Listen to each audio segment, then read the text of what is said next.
Did you know that there are thousands of Pokemon fan games free to download online and that not even 1% of them have gotten DMCA'd, hit with cease and desists, or otherwise struck down by Nintendo and the Pokemon Company?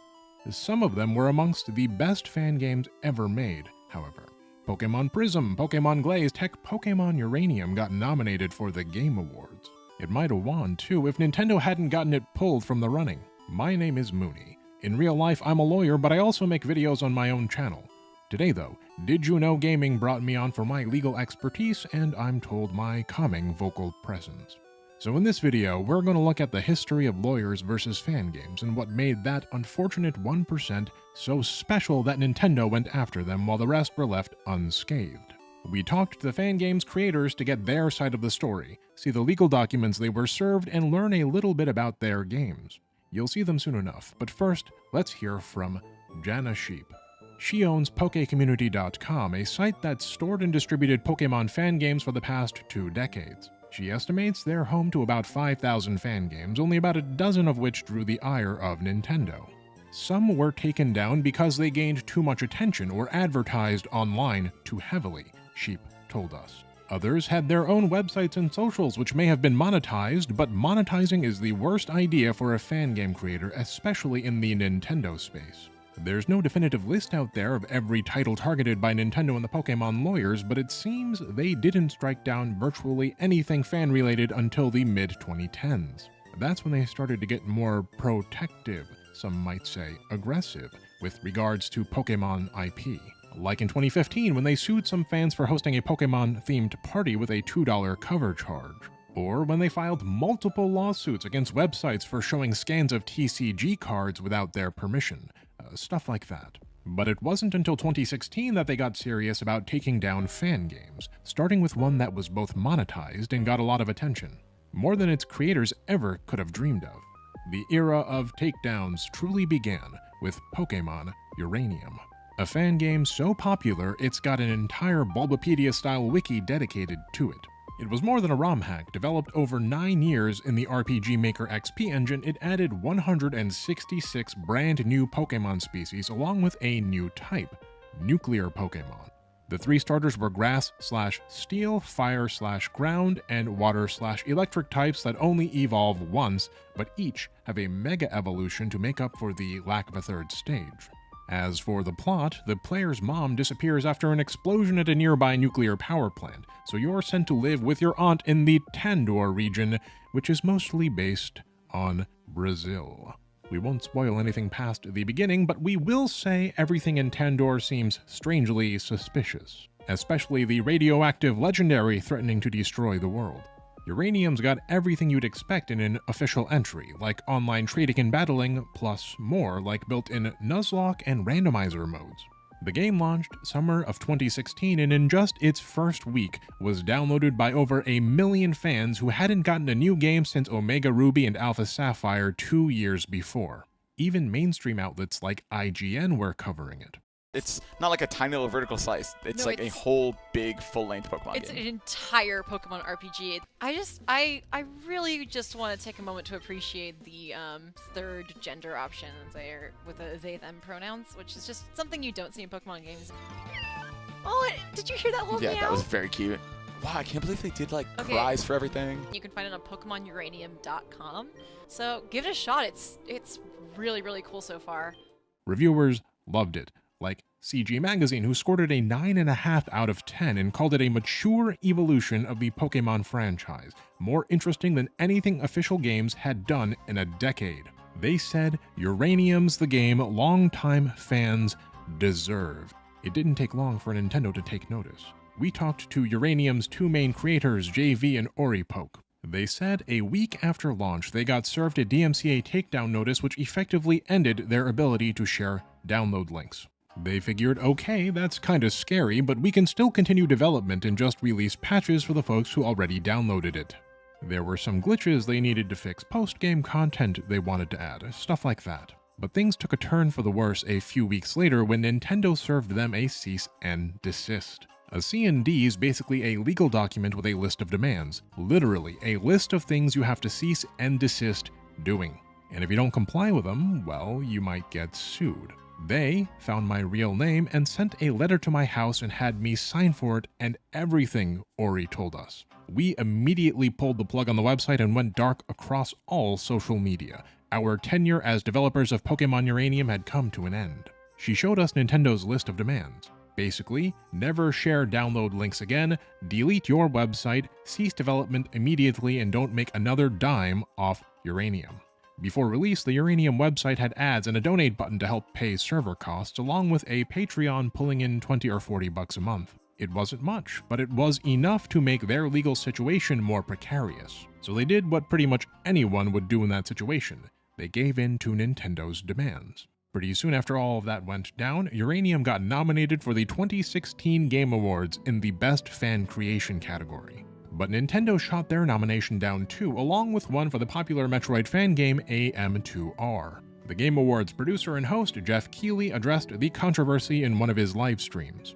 I understand it's their intellectual property. Different game companies will deal with fan creators in different ways, but because we couldn't clear those games for the show, we had to remove them. I can't risk the entire show being taken down. Keighley'd go on to say Uranium and AM2R were amazing, and he hoped their creators and Nintendo could find a way to work together someday. That never happened, obviously, but we were curious how things turned out for the Uranium devs after they rode off into the sunset. In spite of how things turned out, they were proud of what they'd accomplished. JV even heard Uranium discussed on the radio driving home one day.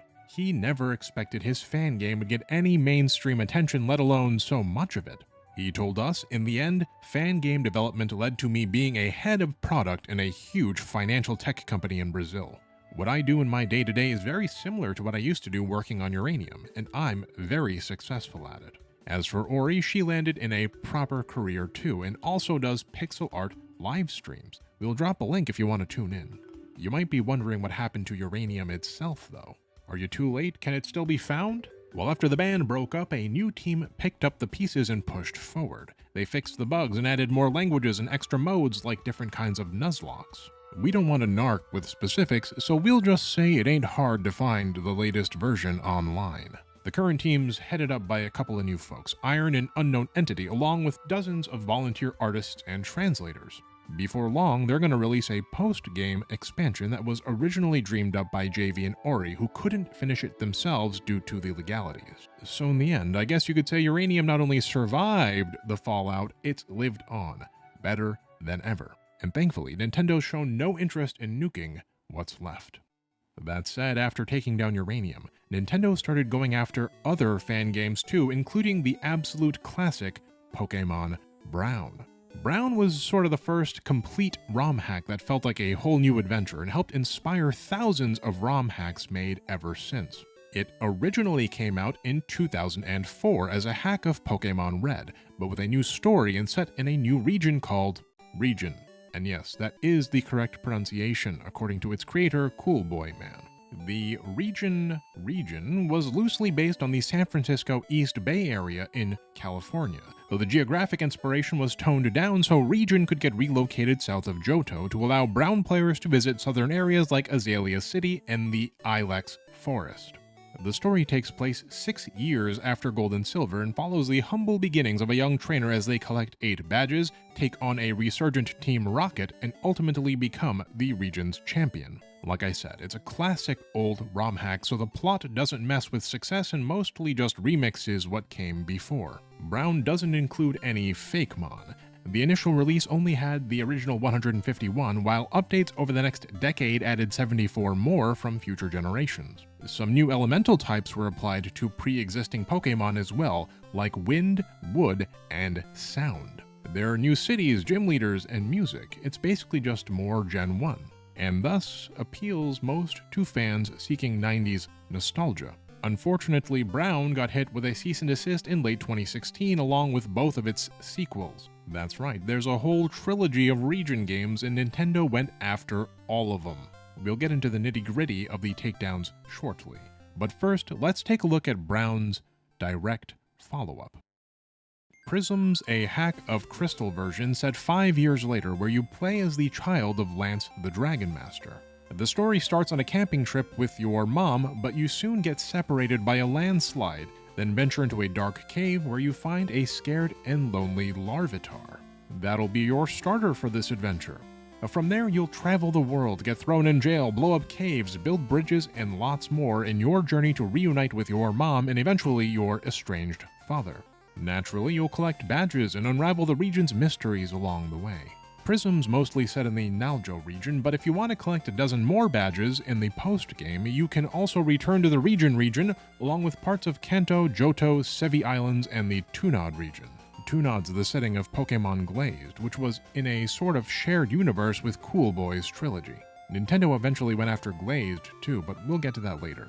The full Naljo Dex is comprised of 248 Pokemon, mostly from the first 4 generations, plus 5 brand new legendaries. Prism also adds new features not seen in the original Gen 2, like full character customization, being able to run and playing as your Pokemon in certain sections, all packed in a highly polished wrapper with lots of callbacks to series history and lore, running at a brisk 60 frames a second. Just like Uranium, Prism was developed for about 9 years up until 2016. A couple of months before launch, a release trailer racked up more than 1 million views on YouTube.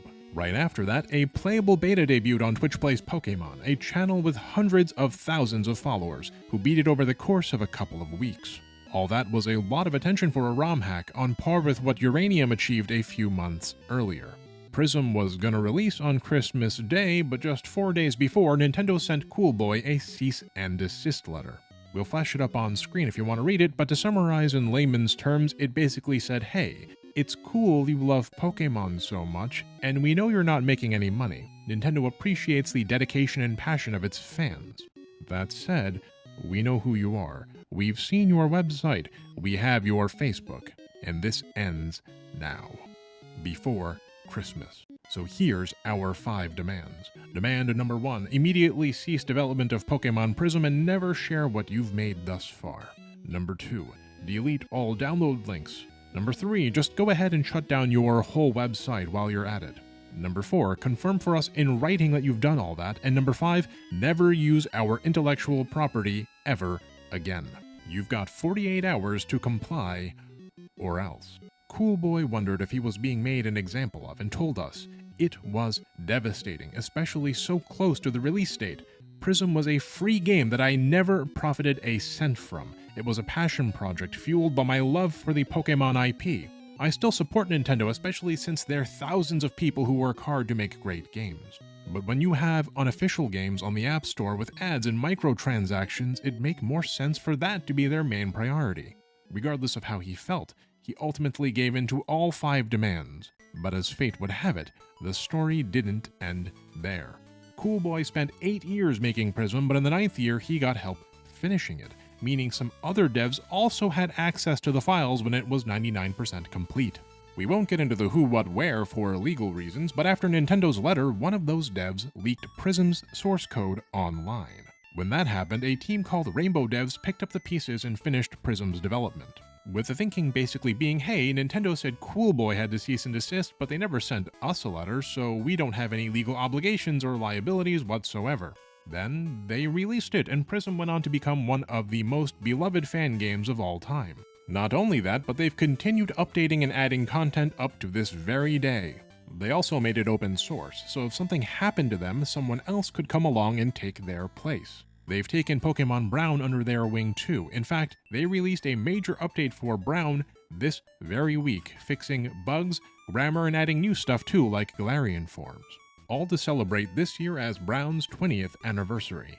Happy birthday, Region. I'm tempted to say all's well that ends well, but the trilogy's 3rd game wasn't so lucky.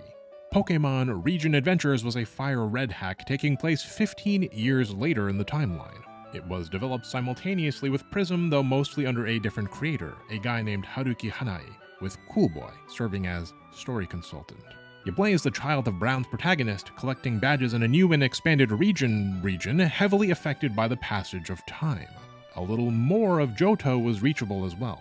Various upgrades were made to the Fire Red engine like modern XP calculations, the physical/special attack split, Pokemart inventories that scaled with your badge count, and more.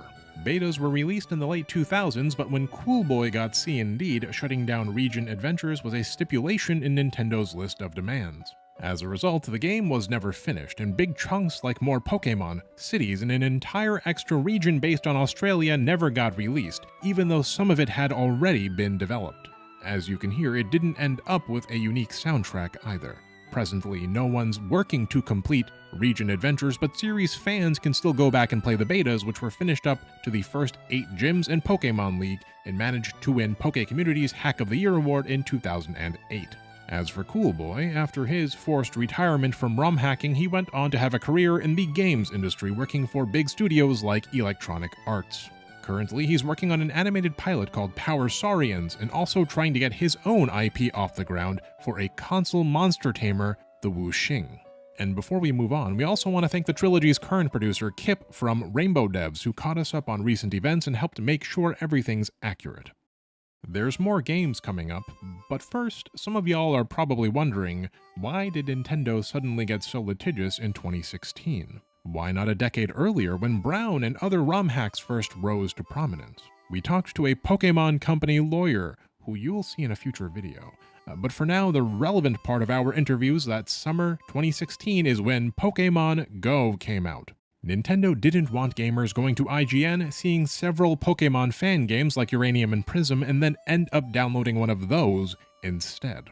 They wanted all eyes on Pokemon Go, so they made Uranium and Prism disappear. Simply put, they had the misfortune of getting great press at the wrong time, and despite being free fan games, executives still saw them as eating into the company profits, so they sicked the lawyers on them. To be clear, they could have sued the pants off them straight away, but the cease and desists were a courtesy, a way to let them off easy, and also to prevent the Pokemon Company from getting a lot of bad press for dragging their own fans into court.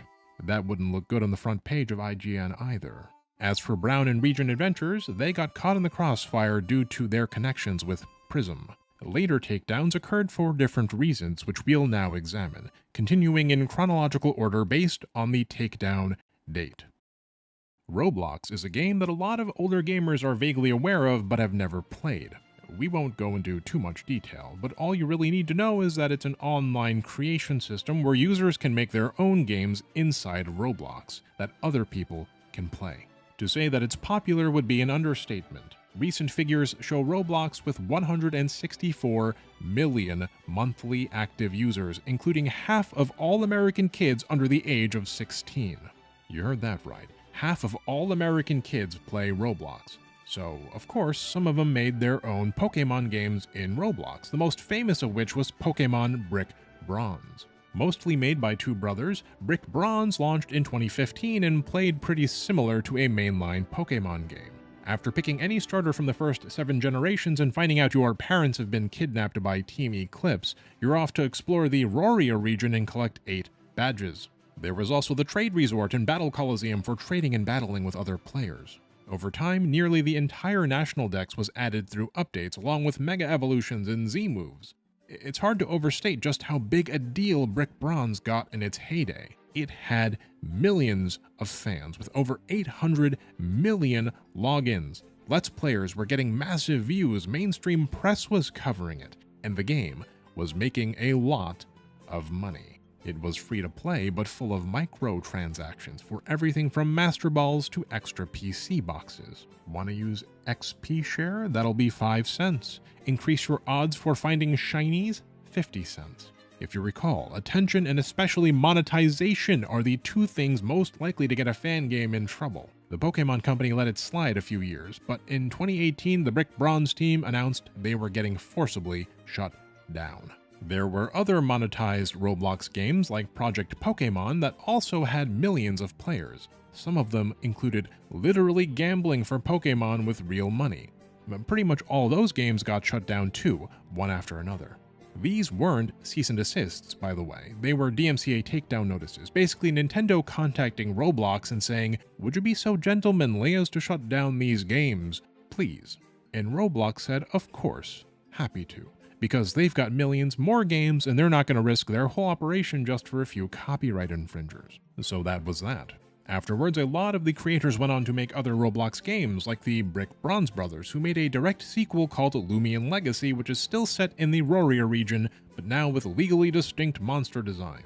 As for the original Pokemon games, they're long gone, but various remakes and homages are constantly creeping up within Roblox. We won't call any of them out for legal reasons, but if you're a former fan hankering for Roblox Pokemon, they're not that hard to find. 2020 saw one of the most coincidental cease and desists that just so happened to land in the lap of one of the weirdest fan games. Out there on the internet, there's a site and social media app with an edgy sense of humor called iFunny. It's hard to sum up in a single sentence, but basically it's somewhere between Instagram and 4chan. A comparison that I'm sure both sites will hate. In 2017, some of their users started making a Pokemon fan game. iFunny's logo is a smiley face, so they called it Pokemon Smile. It's a fire red hack set in the America-themed F-Funny region, with a Pokédex comprised entirely of Fakemon based on iFunny in-jokes and broader internet memes. We talked to the former lead dev Greaseball, who said it's rooted in the 2014 era of offensive humor and similar to 4chan's Pokemon Clover. The gameplay structure's a bit different, though. It's more mission-based, with plot points that are exaggerated retellings of moments in iFunny history and NPCs based on real-life internet personalities. Basically, it's a time capsule meant to recapture the feeling of being an iFunny user in its heyday. The Smile devs chugged away for a few years, but then in 2020, the Pokemon company suddenly announced a new mobile app for teaching kids how to brush their teeth. This official game was called Pokemon Smile. The Pokemon company might not have known the fan game even existed until they discovered the URL for PokemonSmile.com was already in use, and basically a landing page for an offensive game trailer. We're avoiding showing the worst of it. Understandably, they wouldn't want parents confusing this with the official Pokemon Smile. The legal situation actually got kind of complicated, with Nintendo initially trying to sue. But long story short, a settlement was eventually reached with 3 stipulations: that Greaseball's team cease Smile's development, that they never use Nintendo IP again, and most importantly, they had to immediately transfer PokemonSmile.com over to Nintendo. The Big N was seemingly more concerned about the site than the ROM hack, but shutting down the game ended up as part of the agreement.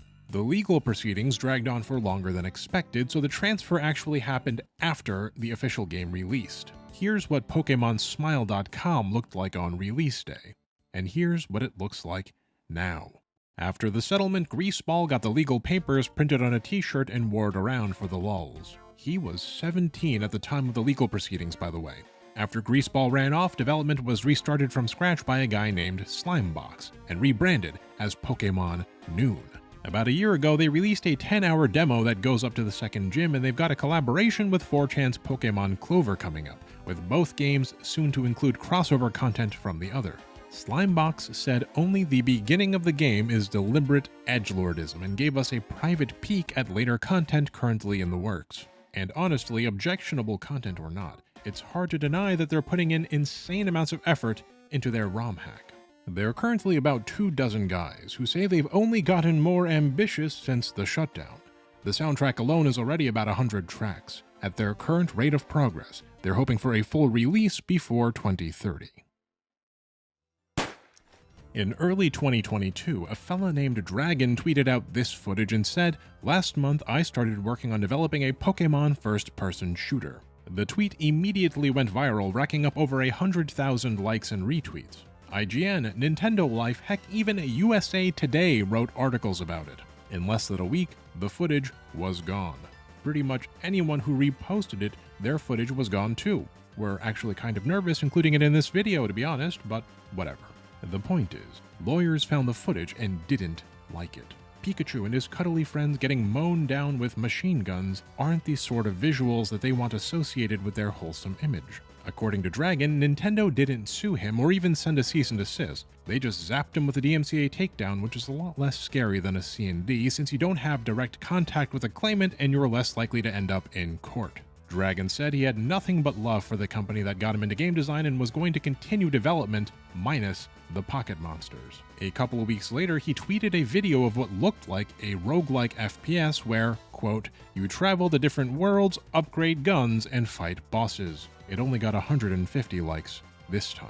After a while, he changed it to an online multiplayer game which garnered even less attention. We reached out to Dragon for comment, but never heard back. Though we did find some tweets where he seemed discouraged that an indie dev could get stadiums worth of attention with a quick asset flip, but absolutely nothing from a game that they poured their heart and soul into. Long story short, it doesn't appear his game ever came out, nor is it currently still in development. Pokemon Glazed is a ROM hack of Emerald, first released in 2012. It's pretty legendary as far as fan games go, one of the very best, and another winner of Poke Community's Hack of the Year award, which is why its setting, the Tunod region, was included as a Game Boy D-make in Pokemon Prism. Tunod is donut spelled backwards, because originally the landmass was a circular island with a C in the center, thus looking like a donut. That's also why it's called Pokemon Glazed. Tunod's geography changed entirely over the game's 5-year development, but the names stuck. Tunod's located west of Johto, which players can fly up to in the post-game. It's not the same Johto you remember though, thanks to Mount Silver's eruption destroying cities, changing the climate, and necessitating new construction. After New Johto, there's Rancor, a small island chain region similar to the Sevi Islands. As far as story, Glazed takes place a few years after the events in Heart Gold and Soul Silver. You're tasked with foiling Team Fusion and their foolhardy CEO hell-bent on exploiting legendary Pokemon. And of course, collecting up to 20 badges, conquering 3 regions' leagues and a variety of rivals, one of which is a scarf-wearing Pikachu. For your starter, you get your pick of 5 Sinnomon: Turtwig, Chimchar, Piplup, Shinx, and Riolu, with the rest of the Tunod decks totaling over 400 Pokemon from the first 5 generations. Glazed was made by a guy named Luke Bui, but years later, some new blood came along, a fellow who goes by the name Trainer X493. When we talked, Trainer X said it was Brown and Prism that first got him interested in playing fan games. Then, quote, in 2018, when I played the legendary ROM hack Glazed, I ended up seeing all the simple but easily fixable flaws, like that animated sprites were disabled. I originally did it just for my own playthrough, but I quickly decided I wanted to release the patch to the public. Luke Bui'd been out of the scene for years at this point, but Trainer X found him and asked permission to continue the game's development while staying faithful to the original. Luke Bui was tickled that anyone would care so much and happily gave his blessing. So over the next few years, Trainer X added more Pokemon, fixed bugs, made a litany of modernizations, and a heck of a lot more. Suffice it to say, nowadays folks who play Glazed have both of them to thank for a legendary game that's gotten even better with time.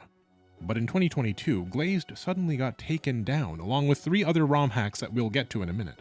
A DMCA takedown notice was sent to PokeCommunity.com where the games were available for download.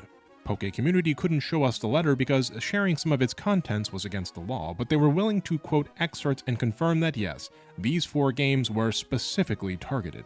It was definitely a bit of a blow, Luke Bui told us, but also sort of an achievement since it got on Nintendo's radar. It had gotten popular enough that one of Nintendo's lawyers was able to stumble on it.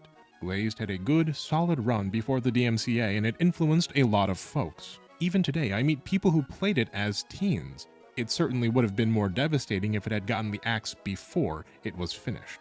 Truth be told, the takedown wasn't as bad as he thought. It only demanded those 4 games' removal from Poke Community, but didn't stop the creators from uploading elsewhere or continuing to make ROM hacks. So Trainer X kept on hacking ever since and is currently working with Rainbow devs on a remake of Glazed that'll expand the story and forge more connections with Prism. As for Luke Bui, he traded in his spurs a long time ago, but says ROM hacking led to his current career as a senior software dev at a major airline.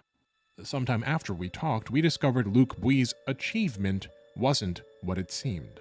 It turned out Glazed hadn't gotten popular enough for Pokemon lawyers to find it. We'll reveal the truth later when it'll make more sense, but for now all you need to know is that the ROM hacking community believed these 4 games were chosen seemingly at random. Unlike Cool Boy's trilogy, there was nothing tying these games together. A mysterious takedown from a company who, until now, almost never struck down fan games.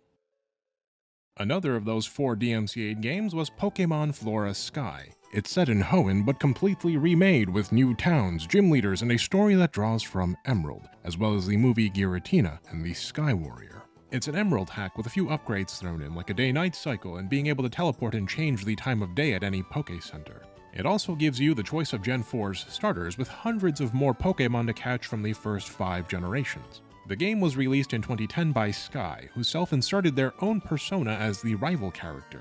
A popular hack for its time, Flora's Sky hadn't received continuous updates like other games covered in this video, which made its inclusion in that 2022 takedown more than a decade after the game's completion remarkably puzzling to its many fans. The same could be said of Giratina Strikes Back, a well-reviewed Ruby hack completed in 2016, where you start with Eevee and collect 11 badges in the Luno region.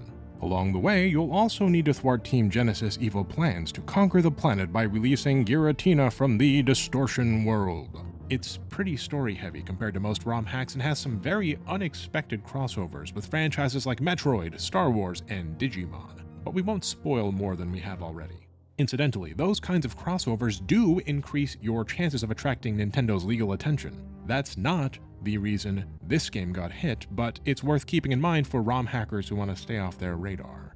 Back to GSB though, there's lots of familiar Pokemon as you'd expect, but Luno's also home to over 60 brand new species. Other alterations include being able to run indoors, new tile sets, and thankfully, all trade evolutions switched to evolving via Moonstone, which you can buy plenty of at shops.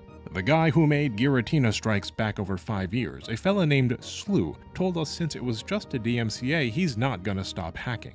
He released Scorched Silver just last month, actually. We've been too busy making this video to check it out, but Let's Players have been singing its praises and saying that it's the best Johto journey in a dog's age. The last of those 4 DMCA games, and definitely the black sheep of the family, was Pokemon Stranded. A fire red hack with no gyms, no badges, no trainer battles, Pokemon centers, or hardly anything else you'd expect in a fan game. Instead, you're stranded in the Sevi Islands in sort of an open-world survivalist situation. The islands are full of mysteries, side quests, and Pokemon you can interact with but mostly can't catch. You can catch some Pokemon, though battling's hardly the focus. Instead, you'll spend most of your time exploring, crafting, and so on. Stranded was made by a guy named Entaro and released in 2020. There's plenty to play, but it is technically unfinished. Entaro promised to add more side quests, and presently the game doesn't even have a proper ending. That didn't stop it from racking up millions of views on YouTube, though. Fans loved his unique take on the franchise, and if anything, the legal action only seemed to amplify its notoriety. Entaro last updated the game in late 2023, and though he's kinda disappeared in recent months, last he was heard from he was still working on it. Some of you are probably typing comments at this very moment saying Nintendo ninjas must have got him. But to reiterate one last time, this was just a DMCA takedown which didn't preclude him from continuing to develop, release, or publicize Pokemon Stranded. He just can't do it on Poke Community. Though I should note, legally every fan game is infringing copyright, and Nintendo or the Pokemon Company can sue you at any time if they so choose.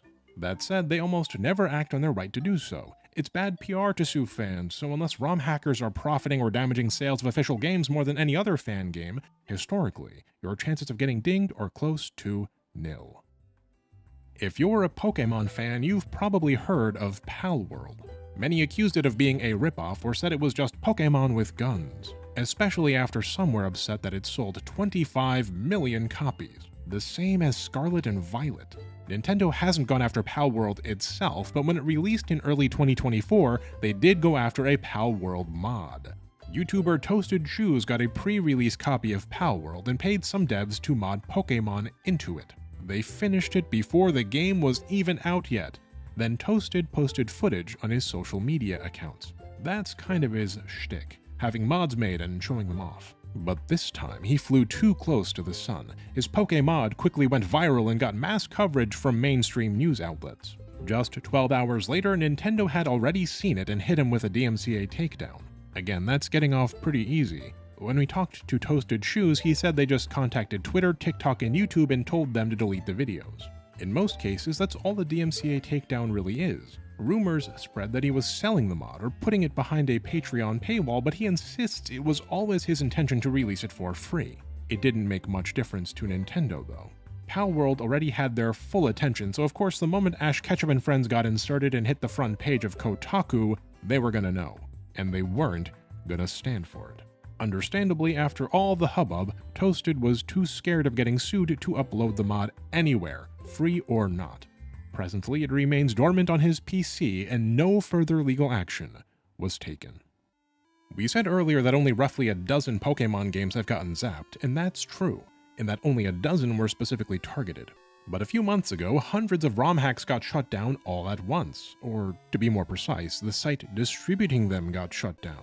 If you're a regular fan game player, at some point you might have found yourself at Relic Castle. For the past decade, they've been one of the most popular homes for new and interesting poke hacks, but in March of 2024, they suddenly got hit with a DMCA takedown notice. Go to reliccastle.com today and this is all you'll see.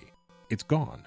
We talked to the site's owner, Marin. He said he doesn't have the time or energy these days to fight it, so sadly for its fans, it ain't coming back.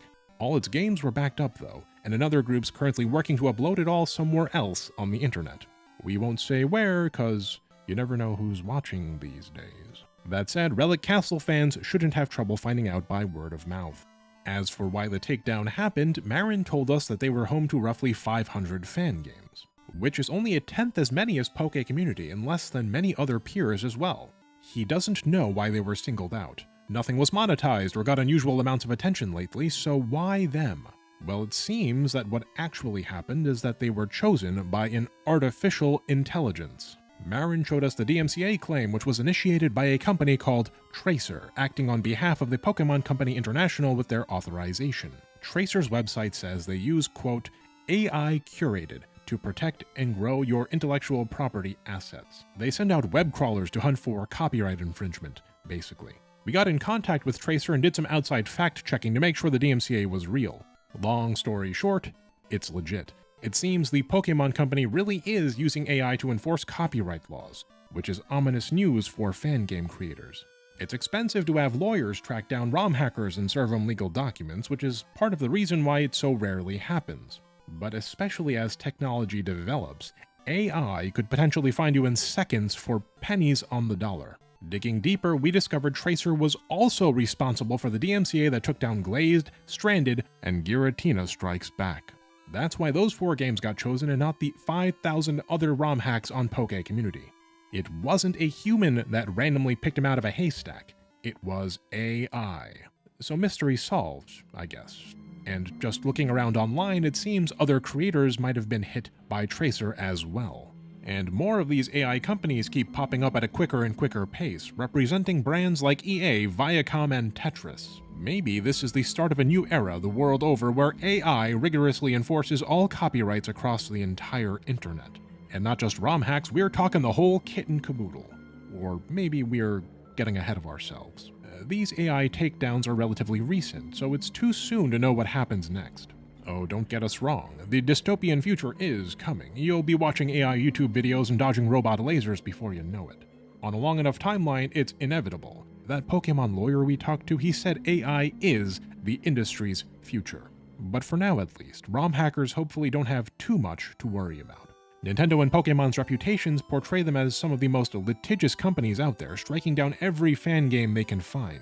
But the truth is, aside from Relic Castle, only a fraction of 1% of games have been targeted. Mostly, it's just the ones that were monetized, or released promotional videos that got millions of views. And even out of those, most of them weren't stopped from uploading to different websites or continuing with different developers. We should mention, there were a few more games we didn't cover because their creators asked us not to and didn't want the attention. That said, there are thousands of Pokemon fan games, but you could count the number permanently killed off on one hand. Suing fans is terrible PR, and Pokemon knows it. And if it's any comfort, Nintendo and Pokemon have been using Tracer AI for 2 years already, and so far takedowns are still at a trickle. If they wanted to, they could rain down hellfire, but they haven't.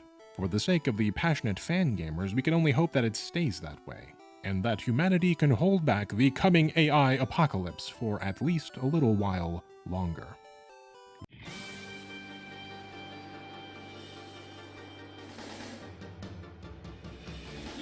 Did you know? Hitmonchan is named after Jackie Chan in the English versions of Pokemon, but that isn't the case all around the world.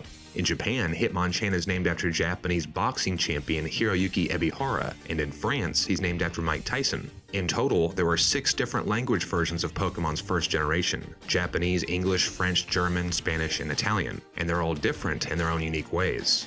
Some deviations were pretty minor, like how the TV in Pallet Town is playing the movie Stand By Me in all 6 versions, except for in France. The game's French translator was a huge anime fan, so he changed the TV's description to an episode of Dragon Ball. But other changes were more significant, like the one that gave birth to Bim, a Pokegod exclusive to the German fandom. For today's episode, we managed to hunt down some of the translators who worked on Pokemon Red and Blue, and they spilled the beans on how it all went down back in the 90s. So I hope you'll forgive any mispronunciations on my part as we explore how the first generation of Pokemon games were changed all around the world. Pokemon first launched in Japan in early 1996 as Pokemon Red and Green. These versions featured the original 151 Pokemon sprites, none of which were ever used internationally. About 9 months later, Red and Green were followed up with Pokemon Blue, a new and improved version with updated graphics and fewer glitches. In Pokemon Blue, all 151 Pokemon were given brand new sprites, and trees, grass, signposts, stumps, and lots more visual details were upgraded as well. And there were other small changes, like new Pokedex entries and a new layout for the Unknown Dungeon. All the international versions were mostly based on Japanese Blue, so the unique details only present in Red and Green, like the original sprites, weird glitches, and old graphics, were never seen outside of Japan. Much to everyone's surprise, Pokemon became a massive success in Japan. Even Game Freak was shocked when it climbed to #1 on Japanese sales charts. The games got so unbelievably popular that Nintendo decided to export the franchise overseas, starting with the largest economy in the world, the United States. Instead of Red and Green, the games would be called Red and Blue. This was a marketing decision, as those are the colors of the American flag and could perhaps boost sales in the region. But there was more to consider beyond just the game's titles. Localizing Pokemon for the American market was a huge investment, and Nintendo viewed it as a gamble that was probably going to end up losing them a lot of money. In 1999, Pokemon Company CEO Ishihara shed some light on the situation. At the time, it was widely believed that American kids would never want to play games with a lot of text, so we thought Pokemon only had about a 10% chance of success outside Japan. The first time we showed off some Pokemon in the US, we were told they were too cute. The staff in America submitted their ideas for replacement designs, but we just couldn't believe the kind of stuff they were proposing. They turned Pikachu into something like a tiger with huge breasts. It looked like a character from the musical Cats. When I asked, how is this supposed to be Pikachu, they said, well look, there's its tail right there. Seriously, that was the kind of stuff being proposed. But fortunately, Game Freak put their foot down and refused to change the Pokemon's designs. If they hadn't, the results could have been disastrous. The Pokemon designs were left intact, but Nintendo did end up changing most of the Pokemon's names. All the big words, the ones in all caps like character and Pokemon names, cities, items, and attacks, were created by Nintendo of America staffer Hiro Nakamura, with some help from Nintendo Treehouse and an assistant. But all the small words, comprising about 99% of the game's text, were all translated by just one man, a Canadian freelancer named Nob Ogasawara. We got a chance to interview Nob for this video, and he explained to us how exactly it all went down. He was working for some gaming magazines as a foreign correspondent in Japan, until one day he was lucky enough to get poached by Nintendo of America to come work freelance as a video game translator. A year later, Nob's bosses invited him into their office to quiz him on his Pokemon knowledge. Fortunately, he was already a big fan of the Japanese games, so he aced their test and they brought him on board. But before we get any deeper into this story, I'd like to point out that translating is an art form, not a science. A translator's skill, personality, and even their hobbies can all affect the way a translation comes out in the end. In a lot of ways, Red and Blue weren't only shaped by Game Freak, they were also shaped by translators like Nob. For example, in the Japanese games, when you reach Viridian City, your progress is blocked by an old man lying on the ground. His granddaughter says you have to wait for him to sober up. Then after you've delivered Oak's parcel, he's back on his feet and says, "Looks like I was pretty drunk. My head hurts." Nob cut out all the booze talk in the English version, instead having the girl say he just hadn't had his morning coffee yet. Likewise, in Japanese, there's a hiker who laughs maniacally because he's stoned on magic mushrooms. But Nob changed this text so the hiker just had a bad case of hay fever. And in Celadon City, there's a house with a Buddhist shrine inside, which Nob changed the description of to make it a Diglett sculpture. To be clear, none of these changes were ordered by Nintendo. Nob changed them all on his own, and he even made some minor changes to series canon. In Japan, there's a scientist in the Selfco building who says there's another Selfco branch along the Pakamanaya Tunguska River in Russia. But in English, the scientist says the other Sylph branch is actually in Tighe, in Russian no man's land, which is located about 1,000 miles distance from the river. Why did Knob change the canonical location of Sylphco's Russian branch? He says it's because Pokemonaya Tunguska River was just too long, and Tixi's much shorter at just 5 letters. But in hindsight, he now says he actually regrets making this revision. Some of Knob's favorite music, movies, and TV shows made their way into Red and Blue as well. A rocket grunt who wants you to join his gang on Nugget Bridge says he's gonna make you an offer you can't refuse, an iconic line from The Godfather. And a hiker in the rock tunnel says, "Hit me with your best shot." Then after you defeat him, he says, "Fire it away." 2 lines from the chorus of Pat Benatar's hit song, "Hit Me With Your Best Shot." Initiating a battle, a Pokemaniac shouts, "Pokemon fight, ready, go," referencing the 90s anime Mobile Fighter G Gundam, where mobile suit battles always begin with the fighters yelling, "Gundam fight, ready, go." But for all the changes Knob did make, there were also some changes he wanted to make, but Nintendo didn't allow. For one, Knob wanted to change Mr. Mime's name, because he anticipated that Pokemon genders would be introduced in future generations, which of course is exactly what happened in Gen 2, awkwardly resulting in lots of female Mr. Mime. In Viridian City, there's a girl who's nicknamed Spiro. In Japanese, it's called Oni-chan. To better fit with American culture, Knob changed Spiro's nickname to Britney, named after Britney Spears, so it was something like Britney Spiro. However, the higher-ups didn't like this joke one bit and changed Spiro's nickname to Speary and told Knob that any more of these sorts of shenanigans would end in instant termination. There's a lot of Knob in Gen 1, but as a freelancer, it wasn't until Gen 3 that he finally got enough clout to start making the big decisions.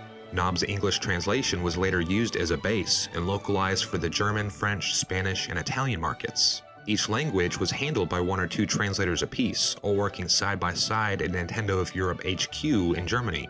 Of these 7 translators, the most famous and historically significant is Julian Bartikov of France. According to Julian, Nintendo originally wanted to use the Japanese Pokemon names in Europe because they thought it would be too complicated to trademark hundreds of names across different countries. But Julian explained to Nintendo that the Japanese names weren't going to play too well in France. He told them Squirtle's Japanese name Zenigami sounds like the French word for stoner, and Charmander's Japanese name sounds like the French slang word for feces. Nintendo didn't seem to fully trust Julian, but ultimately they gave in, and they let him give all the Pokemon new French names.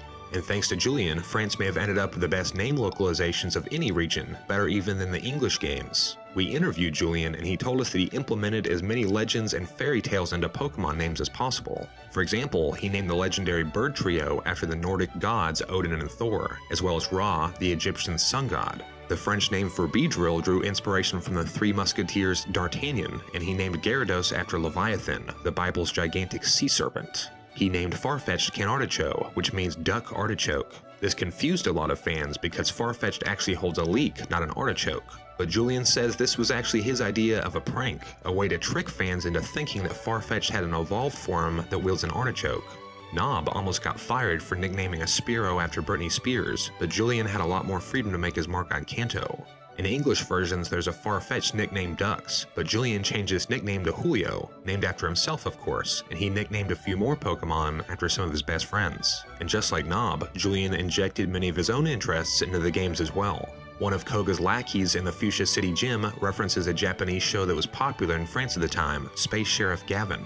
He says, "I want to be a ninja and jump from tree to tree, like on TV, like X-Hog the Space Pig." And in French, the attack Minimize was renamed Lilliput because in the 18th century book Gulliver's Travels, Gulliver was taken prisoner by a town of tiny people on an island called Lilliput. There are many more details that make the French localization truly unique, probably too many to count. But suffice it to say, Julian had a huge impact on the Pokemon franchise in France. Thanks to Julian, Germany ended up getting unique Pokemon names as well, like how Geodude was renamed Kleinstein after the famous German physicist Albert Einstein. But the name Kleinstein works on another level as well, because in German, Kleinstein means small stone. Most English speakers are familiar with the magic incantation Abracadabra Alakazam, but in Germany, magicians say Abracadabra Simsalabim, so the Germans changed Alakazam's name to Simsala. But the final word of the incantation, Bin, was missing, so German kids were convinced there was a secret fourth evolution called Bin. American playgrounds were rampant with rumors of the so-called Pokegods like Mew3 and Peekaboo, but in Germany, Bin was one of the most sought-after Pokegods of them all. Lance the Dragon Trainer was renamed Siegfried after Germanic mythology's Siegfried the Dragon Slayer, who killed the cursed dragon Fafnir and bathed in his blood. Just like most everything made in Germany, their localization was efficient and accurate, a pretty straightforward German translation of Knob's English translation.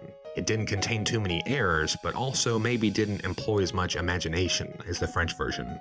Unlike the other 4 languages, Italy and Spain didn't get their own unique Pokemon names. They simply reused the English names. We'd always wondered why, so we got in touch with Italian localizer Elena Fogazzaro, who explained that Nintendo already had an organized structure in place for translating French and German, but not for Italian and Spanish. In fact, Elena and her partner Leonardo were the first Italian translators that Nintendo hired for any game, ever. Translating Red and Blue into Italian and Spanish at all was an experiment for Nintendo, an experiment that they didn't think would pay off. But Nintendo's lack of confidence ended up having consequences that echoed into the future. To this day, Italy and Spain still don't have unique Pokemon names. After passing on Gen 1, it would have been weird to start in Gen 2, so recycling English names just became the norm. Every localization has some mistakes, but the Italian and Spanish versions have a particularly bad reputation for containing lots of translation errors. For example, in Spanish, when you hook a Pokemon with a fishing rod, like a Magikarp for example, instead of the game telling you the hook Magikarp attacked, it says El Malvado Magikarp Attacco, which means the evil Magikarp attacked. The attack slam was translated as portazo, which instead of something like a body slam actually means to slam a door. As a result, Spanish kids grew up thinking that fish Pokemon were evil and that Pokemon routinely slammed doors on each other. In Italy, the attack pound was translated as libra, the form of pound used for weight measurements or for describing British currency. Glare was translated as bagliori, which instead of a fierce gaze is the definition of glare that refers to a harsh light reflection, like when sunlight shines on a TV screen. Spanish and Italian fans have long wondered exactly how the translators made so many obvious mistakes. When we asked Elena, she painted a picture of a translation process mired by disorganization and a lack of information, starting from day one. Elena and her partner were actually hired to translate Red and Blue from German into Italian and traveled to Nintendo of Europe headquarters to do just that. But when they arrived, they discovered the games weren't in German, they were actually in English. Luckily, they could speak English as well, so they told Nintendo they could do the translations anyway, despite them essentially being hired for the wrong job. Elena told us, everything was very badly organized for translation at that time. We barely had a computer, just one PC for 2 translators after waiting for 2 days. We were given several lists of words to translate without any information, 0 context, and with space limitations. The lists were very long, but due to secrecy reasons, nobody told us what they were for. Nobody told us these were attacks or items or stats. Everything was mixed up and really difficult to understand. In other words, they were handed lists of words like slam and pound out of context, and were only given a few weeks to complete the job. So it's really no surprise that the Spanish and Italian versions turned out the way that they did. The European localizations were all based on Knob's English translation, so a lot of the changes Knob made were repeated around the world, including some mistakes. The most famous mistake can be found on Cinnabar Island. In Japanese Red and Green, there's an NPC who trades you an electrode for your Raichu. In Japanese Blue, this was changed to trading your Kadabra for his Graveler, and afterwards he'd say your Kadabra evolved, because of course Kadabra evolves into Alakazam when traded. The English version of Red used the original Raichu electrode trade from Japanese Red, but the devs used the text from Japanese Blue where the NPC says your Kadabra evolved. They swapped out Kadabra's name with Raichu in the dialogue, but failed to realize this resulted in an impossibility, with the NPC now saying, "The Raichu you traded to me wasn't evolved." 2 decades later, Game Freak revealed that Raichu originally had an evolution named Gorachu that was cut from Gen 1 due to a lack of cartridge space. This led some fans to believe the dialogue about Raichu evolving was a reference to Gorachu that the developers accidentally left in the game, but in reality, it was just a coincidental translation error.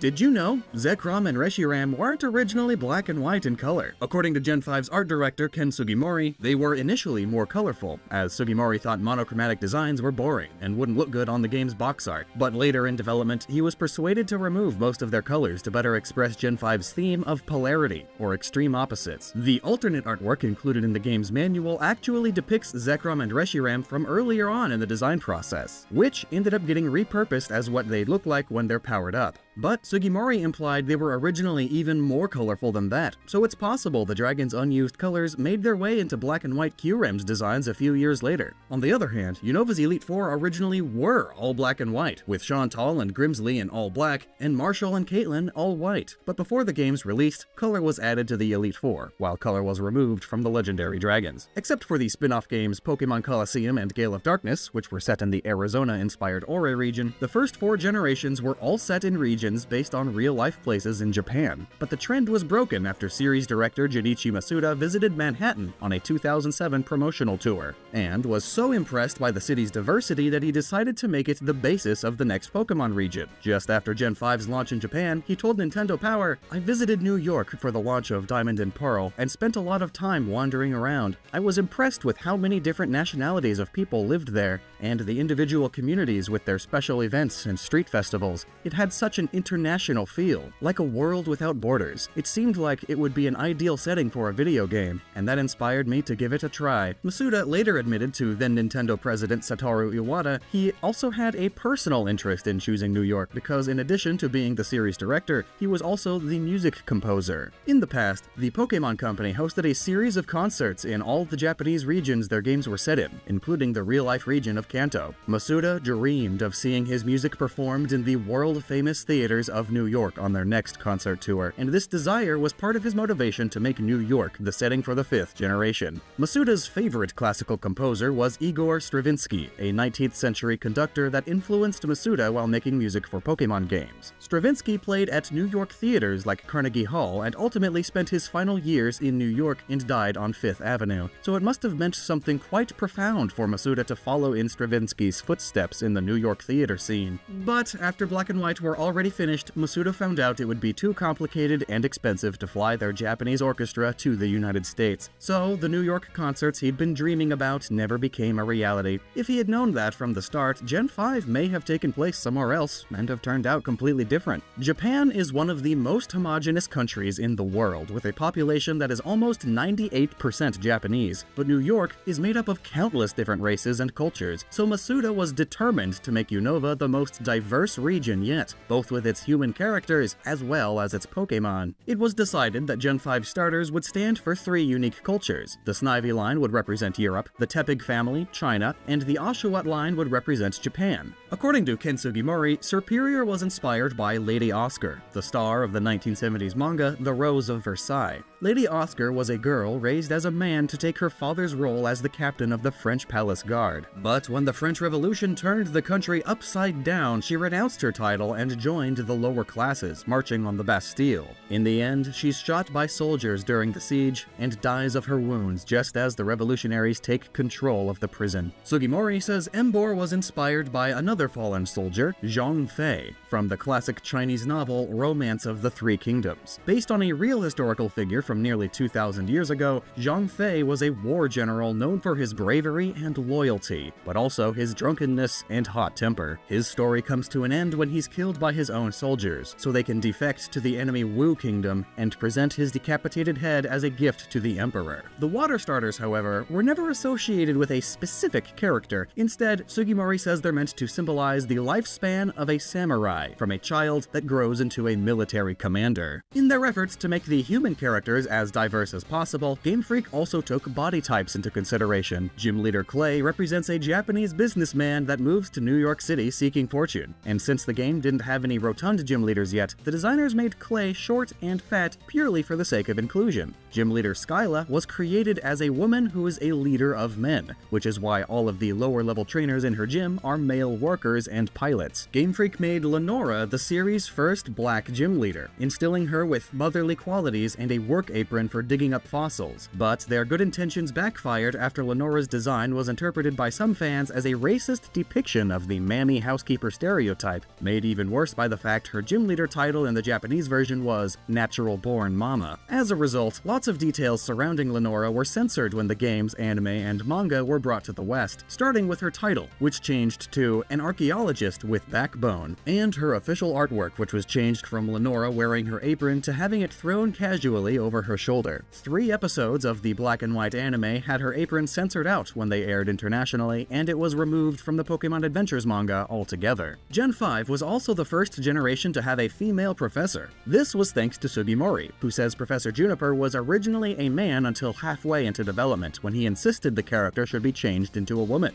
He said, "I went and complained to Masuda. I told him, make the professor a woman. I was the one who'd proposed the changes, so I decided to design her myself. I thought she'd be kind of a New Yorker type. In other words, a real career woman." Just like the NPCs, many of Unova's Pokemon were made with a New York theme, like Trubbish and Garbodor, who look like trash bags, symbolizing the big city's pollution. New York is also home to about 4 million pigeons, so Game Freak filled Unova with lots of pigeon Pokemon. The Crocodile family represents crime and the mob, and Scraggy and Scrafty wear baggy jeans made from their shedding skin, playing the role of urban youth who sag their pants. The Timber family are based on construction workers, and Watchog is based on a road worker in a safety vest. Basculin was added late in development due to the region being short on standard water Pokemon, with Sugimori saying they made it a bass because New York is a good place for bass fishing. Rather than New York specifically, some Unovan Pokemon were themed after the whole country. According to Takao Unno, he designed Rufflet and Braviary by mixing Native American imagery and symbols of Uncle Sam to make them as American as possible. Likewise, Bouffalant is based on buffalo that roamed the open plains until they were hunted almost to extinction in the 1800s. Visually, LGM and Behem borrow extraterrestrial traits from American science fiction movies like War of the Worlds and Close Encounters of the Third Kind, and their names are alien-inspired as well. LGM is a play on LGM, an acronym for Little Green Men, while Behem is a play on BEM, short for Bug-Eyed Monster. They most resemble the Area 51 aliens, with LGM's Pokedex entry telling us that rumors of its origin are linked to a UFO crash site in the desert 50 years ago, referencing the supposed UFO crash that landed in Roswell and was covered up by the US government in 1947. But being Pokemon games, many Gen 5 designs ended up drawing much of their inspiration from Japanese culture. Pansage, Pansear, and Panpour's poses are a nod to the Three Wise Monkeys, a common illustration in the Japanese proverb, see no evil, speak no evil, hear no evil, an expression most often used to scold people who turn a blind eye to evil. Some variations of the proverb include a fourth monkey who represents do no evil, or in other variations, smell no evil. But the do no evil monkey's pose usually depicts him with his hands covering his genitals. So if Game Freak ever decides to add a fourth elemental monkey someday, you can expect it'll probably be smelling no evil in its official artwork. Darumaka and Darmanitan are based on Buddhist Daruma dolls. At the end of each year in Japan, there's a ceremony called the Daruma Kuyo, where these dolls are returned to the temples where they were originally purchased. The dolls are thanked for the good luck they brought over the past year, and then are burned in mass. Then, new Daruma dolls are bought from the temple for the coming year, and the cycle begins anew. These dolls come in a variety of designs, but when a member of the Pokemon team attended a burning ceremony, the doll they set on fire just happened to look like a gorilla, which is what inspired them to make a family of fire-type gorilla Pokemon. And this also explains why the Pokedex classifies Darumaka as the Zen Charm Pokemon. The Litwick family was inspired by Will-o'-the-Wisps and Hitodama, souls of the dead that separate from their bodies and become balls of fire. According to Ken Sugimori, early in development, the Litwick family was originally a flame that evolved into a candle, then into a lamp. But its initial flame stage ended up being scrapped, and Game Freak added a chandelier to the ghost family instead. Many Pokemon designs are based on Japanese monster movies and TV shows, especially Ultraman and Godzilla. The Godzilla franchise was created by Japanese film company Toho, and they've actually been partners with the Pokemon Company ever since Mewtwo Strikes Back in 1998. Toho's been the Japanese distributor for every Pokemon movie ever made, and they even let Pokemon movies reuse a lot of their monster movie sound effects, so it shouldn't come as a surprise that dozens of Pokemon are based on Toho monsters, including several in Gen 5. Sugimori says Volcarona originally had 4 wings, but ended up receiving 2 more later on in development. This is probably because Volcarona is based on Mothra from the Godzilla movies. In fact, Volcarona's German name is Ramoth, an anagram of the name Mothra. Bisharp bears a strong resemblance to Jet Jaguar, the heroic robot from 1973's Godzilla vs. Megalon. In its normal form, Jet Jaguar is about the same size as Bisharp, but he can transform into a 150-foot-tall giant. giant. Earlier in development, Hydreigon had 8 heads and was based on Yamata no Orochi, a legendary 8-headed dragon from Japanese mythology. But the design was too complicated, so the head count was reduced to 3, but it retained 6 wings, so its silhouette had the appearance of a 9-headed dragon. According to Sugimori, this makes Hydreigon 1 head better than Yamata no Orochi. Its final design ended up looking a lot like King Ghidorah, also known as the 3-headed monster, one of Toho's most famous kaiju. But Sugimori says even before the Orochi motif, the Hydreigon family were originally designed as a family of tank dragons, and the purple treads on their bellies are leftovers from when they were still based on tanks. This might explain why Hydreigon's family's shinies are green,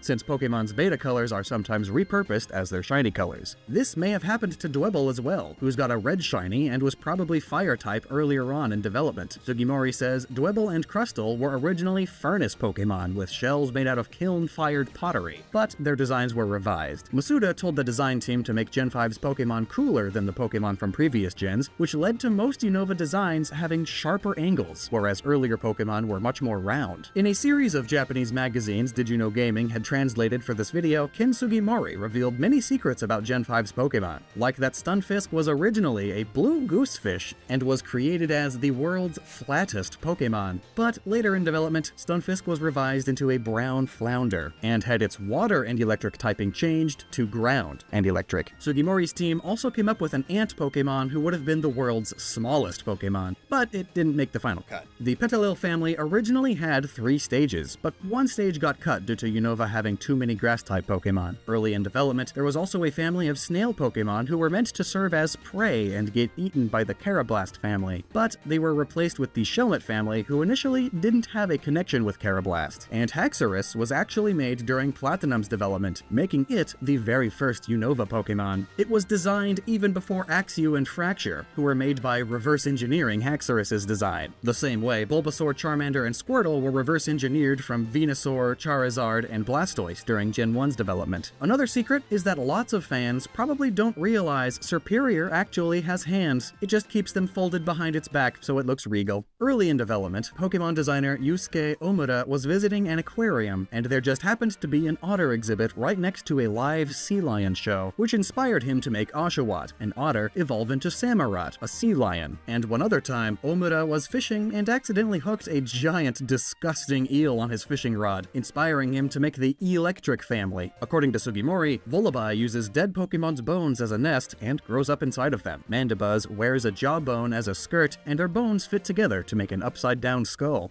In late 2019, Pokemon designer James Turner deleted 96 tweets he'd shared over the past few years, which had lots of behind-the-scenes info. Presumably, it was Game Freak who had asked him to delete the tweets, but fortunately, Did You Know Gaming's own Dr. Lava archived them all before they were deleted. According to the tweets, the game's planners, like Junichi Masuda, would provide a design brief covering the required elemental type of each new Pokemon, the number of evolutionary stages, and the kind of environment they'd be found in, like a cave or beach setting. Once the designer made their Pokemon, they presented it to the art director, Ken Sugimori, to approve or suggest revisions. About 2/3 of the Pokemon were killed off at this stage, with only 156 of the approximately 500 Pokemon getting approved. Once a designer made a Pokemon that was approved, they'd make a reference sheet showing the Pokemon from every angle. After that, what became of the Pokemon was mostly out of their control. Game Freak's battle team chose the movesets and stats, and although the designer could make suggestions, the Pokemon Company's lore expert usually chose the Pokemon's name, lore, and Pokédex entries. As far as design inspirations, James made Vanillux as a nod to the Stay Puft Marshmallow Man from Ghostbusters, as both Gen 5 and Ghostbusters are set in New York City. He also tweeted out these images of Snowless Vanillite and Vanillux, saying their ice cream's a sheet of snow hiding their true form, which are just bodies of ice. James also made a canon mode for Golurk, which has never appeared in the mainline Pokemon games, at least not yet, but it was featured in the 2011 Wii game Poké Park 2. Canon mode has also been seen more recently in episode 14 of the Pokemon Journeys anime, where it's described as Golurk's ultimate attack. According to James, unlike more recent gens, the designers didn't get to choose the shiny colors of the Pokemon they made for Gen 5, and he wishes he could change Golurk's shiny to, quote, make him look a bit cooler. The first 4 generations of Pokemon games were all localized into English almost entirely by one man, Nintendo of America freelancer Nob Ogasawara. Then the other versions, like the French, German, and Spanish were all based on Nob's work. In other words, Nob was responsible for lots of small details experienced by fans outside of Japan. He changed a hiker on Route 10 from being high on magic mushrooms to having a bad case of hay fever, and added lots of cultural references like gym leader Fantina saying, "Never give up, never surrender," an iconic phrase from sci-fi comedy Galaxy Quest. Did You Know Gaming spoke with Nob, as well as one of Gen 5's translators, David Numrich, who told us that after Diamond and Pearl, the Pokemon Company completely changed the localization process, and due to contract complications, Nob ended up getting cut from the deal when the restructuring was complete. The company made a new system that could handle everything in-house for a quicker turnaround, and so every version was translated from Japanese directly into every other language, instead of being based on the English version.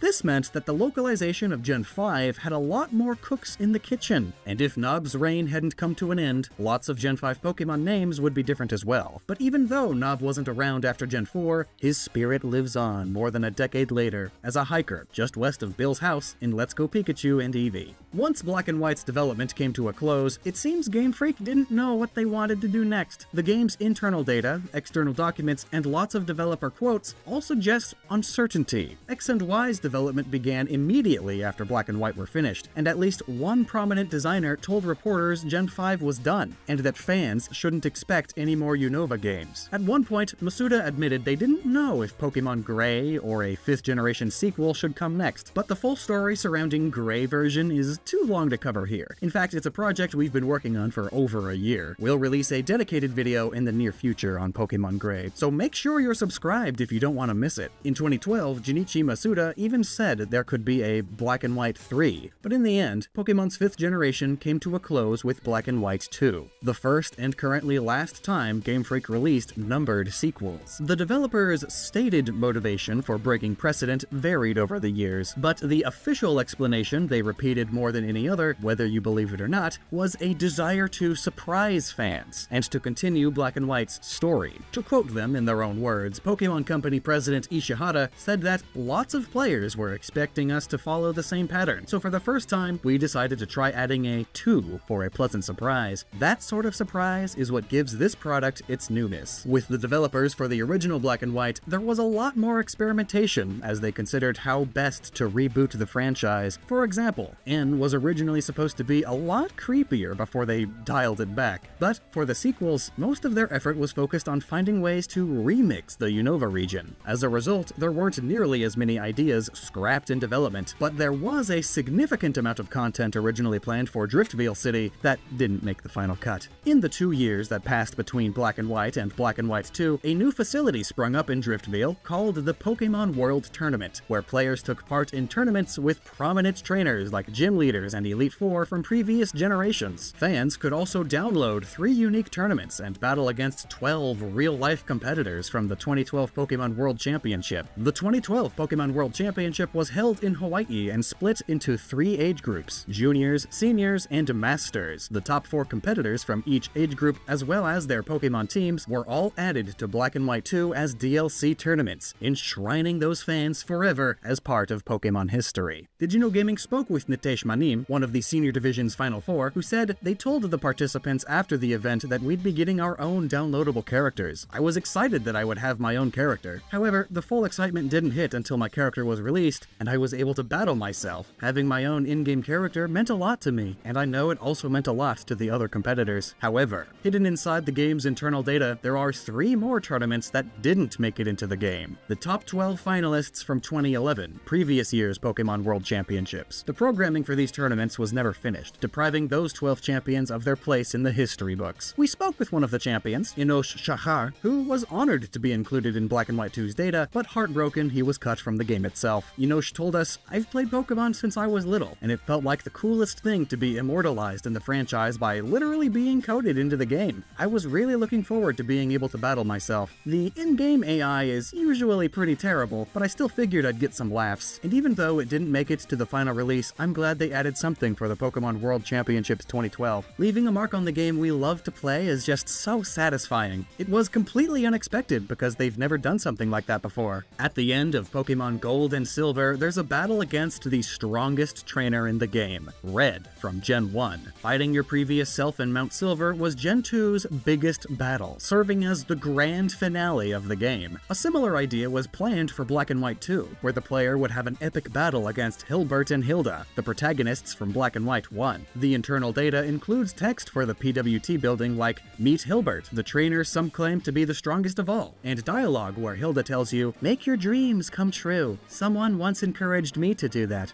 Even now, I'm continuing my journey to realize those dreams," which is a reference to the final scene in Black and White, when N tells the player to make their dreams come true. But unfortunately, just like Inosh and the rest of the 2011 champs, Gen 5's biggest battle ended up being cut. There was also some content in the PWT building that wasn't cut, but was made available exclusively in Japan. The only tournaments available for download internationally were the 3 based on the 2012 championships, but in Japan, there were 6 more tournaments, including one focused on Lance the Dragon Trainer, and 2 more focusing on legendary Pokemon. But the most memorable Japanese tournament was the last one added to the game. It was called You Can Challenge the Unova League 2, consisting of 4 battles against Ash's rivals from the Black and White anime, Virgil, Cameron, Stefan, and a final battle against Trip. Unfortunately, none of the PWT tournaments have been available anywhere in the world since Nintendo shut the server down in 2014. However, all 9 events were preserved by Project Pokemon, and fans around the world can still download them and experience them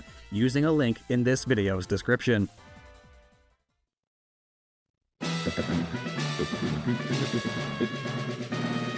Did you know? There are 50 e-reader cards for Fire Red and Leaf Green that were never released outside Japan. A lot of the content the cards unlocked can't be accessed by any other means, and since e-reader cards are region-locked, most fans never got a chance to experience any of that content. Although it was eventually made compatible with other franchises like Mario and Animal Crossing, the e-reader was originally marketed as a Pokemon device called the Pokemon Card e-reader. Scanning the strips on select Pokemon TCG cards into the e-reader unlocked exclusive content for your Game Boy Advance, like a Space Invaders-style minigame where Tyranitar fights an active volcano. You could also scan e-reader cards into Ruby and Sapphire for trainer battles, unique berry types, and the Eon ticket that took you to the Southern Island. Most of the cards were released in the US, but due to the e-reader's lack of popularity outside Japan, functionality for the cards and international versions of Fire Red and Leaf Green were deactivated. As a result, this 50 card set remained exclusive to Japan, containing 37 trainer cards and 13 tower cards. Scanning a trainer card imports up to 3 trainers onto one floor of the trainer tower in the Sevi Islands, and the trainer tower is 8 stories tall, so you'd need to scan 8 trainer cards. Lots of these cards are themed, like shiny evolutions and Kanto starters. Each card shows you just a few of the trainer's Pokemon, and only a few of their attacks, so you won't know the rest until you battle them. Their Pokemon are all scaled to match the level of the strongest Pokemon on your own team, so they'll always be a worthy challenge. You can mix and match trainer cards to make any tower you want, but ideally, fans are encouraged to build towers curated by Game Freak themselves, which is where the tower cards come in. There are 13 different tower cards, and each one is ranked by difficulty: beginner, intermediate, and advanced. A tower card tells you to scan 8 trainer cards in order to build the tower shown on the card.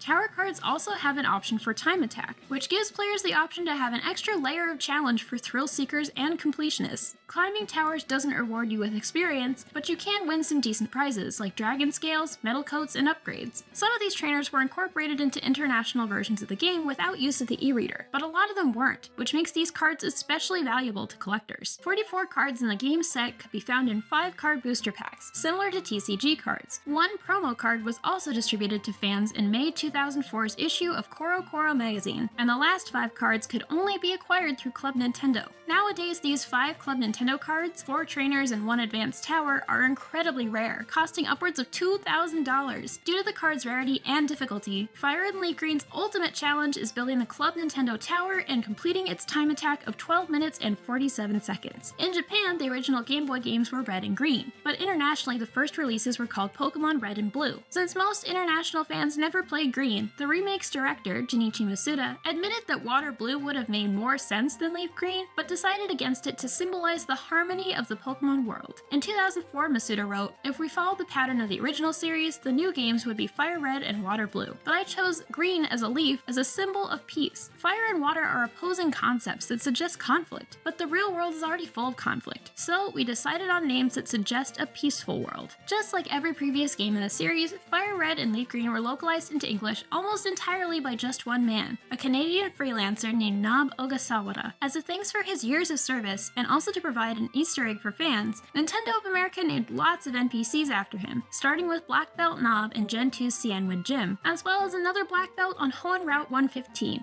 Knob told us that in real life he'd make a terrible Black Belt, as he has the coordination of a mechanical monkey. Nintendo later found out he spent a lot of his time off work hiking, so for Fire Red and Leaf Green, they changed Knob from a Black Belt into a hiker on his way to Bill's house. And you can find him on Route 25 with 3 Geodude and a Machop. Knob was also included in the remakes Heart Gold and Soul Silver, Omega Ruby and Alpha Sapphire, and Let's Go Pikachu and Eevee. But after translating 25 Pokemon games almost single-handedly, Knob got laid off in the middle of Gen 4 due to contractual complications between Nintendo and the Pokemon Company, so unfortunately he didn't make his way into Sinnoh or any later iterations. Speaking of Knob Ogasawara, the Sebi Isles south of Kanto are based on the Ogasawara Islands that lie off the southern coast of the real-life Kanto region of Japan. They're actually named after Knob's ancestors, who claim to have been the first Japanese to ever set foot on these islands. The Ogasawara Islands were never geographically connected to the continent, and as a result, they're populated by plants and animals that are nowhere to be found on the Japanese mainland, which makes their in-game counterparts, the Sebi Islands, the perfect home for all of the Johto and Hoenn Pokemon found in Fire Red and Leaf Green. Some of the Sebi Islands represent specific Ogasawara Islands, like Deoxy's home, Birth Island, which is clearly modeled after Minami Torishima. In real life, the United States and Japanese governments fought over the strategic naval island for nearly 100 years. The US finally gained control of the island after World War II, but ultimately gave it back to Japan peacefully in the 1960s. There are over 30 Ogasawara Islands, and interestingly, the game's internal data shows a lot more Sebi Islands that didn't make it into the final game, including names and even some maps for Islands 8 and 9, as well as 22, 23, and 24. It appears Game Freak was originally planning on 24 islands, or possibly even more, but the internal maps are unfinished, so the islands count was probably reduced before too much time was spent in development. Some of the Sebis are also based on the Izu Islands, a volcanic island chain that inspired Mount Ember, the dormant volcano on one island, and also Naval Rock, whose winding passageways were formed by volcanic lava. In addition to the extra islands, another aspect of the Sebis never saw the light of day, and as a result, Fire Red and Leaf Green ended up with only 46 Johto Pokemon instead of the 59 Game Freak intended. Surfing north of 6 Island, players can find a small area called Outcast Island, whose only purpose is being home to Altern Cave. It's a small cavern about 4 screens large, and it only contains one Pokemon, Zubat.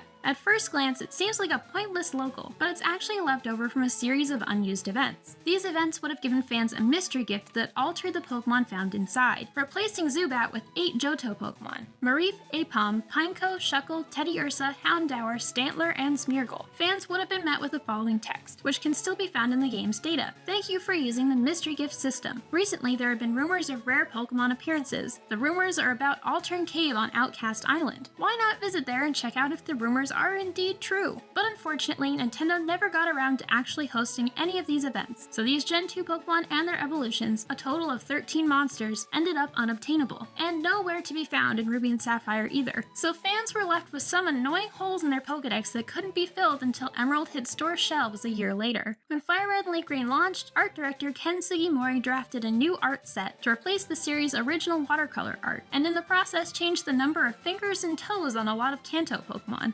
Haunter, Golem, and Raticate all had 4 fingers on each hand, but their updated designs had just 3. Meanwhile, Pikachu and Mr. Mime sprouted additional fingers, now giving them 5 on each hand. According to PokeBeach founder John Zahagian, at a 2009 Tokyo event, a Pokemon Company staffer told him, "The Pokemon Company has an internal list of every change ever made to a Pokemon's design. For example, he told me Mr. Mime gained an extra finger because Japanese parents wrote in to complain about its 4 fingers being associated with gangs. I later learned the Yakuza get their fingers cut off, so I guess parents thought Mr. Mime was a Yakuza reference." There's a taboo in Japan against cartoon characters with 4 fingers, not only because of the Yakuza, but also because it's considered offensive to lower-class workers like butchers and meat packers who've lost a finger. Some Pokemon also sprouted extra toes, like how Zapdos and Dodrio went from 3 on each foot in Gen 1 to 4 on each foot in Fire Red and Leaf Green. But this probably had more to do with consistency than taboo. Articuno, Moltres, and Doduo had all 4 toes from the very beginning, so the designers probably thought it was weird that Zapdos and Dodrio only had 3, and revised their designs accordingly. All these Pokemon's original designs were never seen again, and future generations permanently replaced them with Fire Red and Leaf Green redesigns. According to Satoru Okada, the general manager for the DS games, the DS might not have had built-in Wi-Fi if it wasn't for Fire Red and Leaf Green. As you can still see on the game's box art, fans who bought Fire Red and Leaf Green also received a GBA wireless adapter, which allowed for trading in battles without a link cable. In an interview with Japanese Nintendo Online magazine, Okada said, "We started development with a wireless adapter bundled with Pokemon Fire Red and Leaf Green. When we saw it, we thought we can definitely make it happen. Some people find the cable annoying, and you can't really walk around or move when connected to another system, so we wanted to develop the wireless capability even further. We thought making it part of the system itself, rather than an adapter, would make it even easier to use. If Okada's team hadn't built Wi-Fi into the DS, many of the special events in Gen 4 and Gen 5 wouldn't have been possible.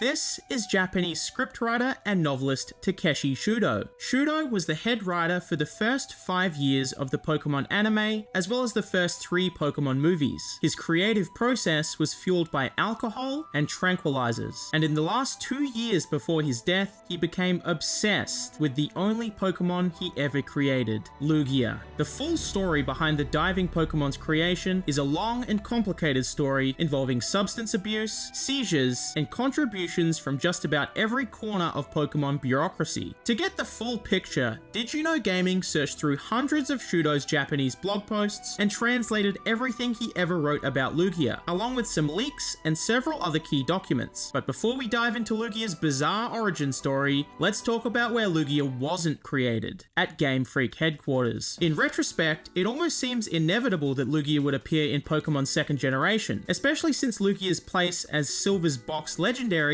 is nothing short of iconic. But Lugia's inclusion in Gen 2 wasn't originally part of the plan. The earliest builds of Pokemon Gold and Silver were shown to the public only once, at Space World 1997, an E3-style gaming expo held in Japan exclusively for Nintendo products. Gold and Silver's 1997 demos were very different to the game's final build, taking place in a region based on the entirety of Japan, and containing lots of Pokemon that eventually got cut from the game's final build. But after the expo, Nintendo and Game Freak locked those demos away in their vaults forever, leaving fans around the world wondering about all the secrets and lost Pokemon inside. It was one of gaming's biggest mysteries for over 2 decades, that is until 2018, when a hacker going by the pseudonym Wacko broke into Nintendo's servers and stole tons of development assets. Before getting arrested, the first thing they leaked was the now legendary Space World demo. Fans marveled at all the newly found lost Pokemon, but one very important Pokemon was missing from the Pokedex, Lugia. Later leaks stemming from the same hack revealed that Lugia's first appearance in Gold and Silver's development was dated June 1999. According to Shudo, that's because it wasn't Game Freak who created Lugia, it was him. He came up with Lugia specifically for the second Pokemon movie, which released 1 month later in July 1999. When he created Lugia, Shudo originally thought it'd remain exclusive to the film. In fact, he was actually surprised when it appeared in the games at all. Toward the end of his life, Shudo wrote on his blog, "Since Lugia was a Pokemon I designed myself solely for the new movie, I was surprised it ended up getting used later in the games and TV show. Actually, I thought of Lugia as a Pokemon exclusive to the movies." By modern standards, Shudo's expectation that Lugia would be a theater-exclusive Pokemon seems absurd. Of course it found its way into the games, but this was still early days for the franchise, and series standards were still being formed. And even knowing what we know today, it's worth pointing out that there are still Pokemon forms that appear in official media but never made their way into the mainline series, like Mecha Mewtwo from Pokemon Live, Primal Dialga from Pokemon Mystery Dungeon, and of course Shadow Lugia from Pokemon XD Gale of Darkness. Gold and Silver's development began as soon as Red and Green were finished, with Game Freak originally saying Gen 2 would release in 1997, but their release date ended up getting delayed by a full 2 years, and according to Shudo, if it wasn't for that massive delay, Lugia's inclusion in Gold and Silver would have been impossible, which raises an interesting question. If that 2-year delay never happened, which Pokemon was originally planned as Silver's mascot? More leaks from the Wacko hack have since revealed an even earlier proto-Pokedex, in which Ho-Oh, Unknown, and a third Pokemon were all grouped together. This lost Pokemon ultimately got scrapped, but it appears to have been based on Shushu from Chinese mythology, also known as lion dogs. In China, they're considered guardians, and Shushu statues are often placed at the entrances of imperial palaces, temples, government offices, and the homes of the wealthy.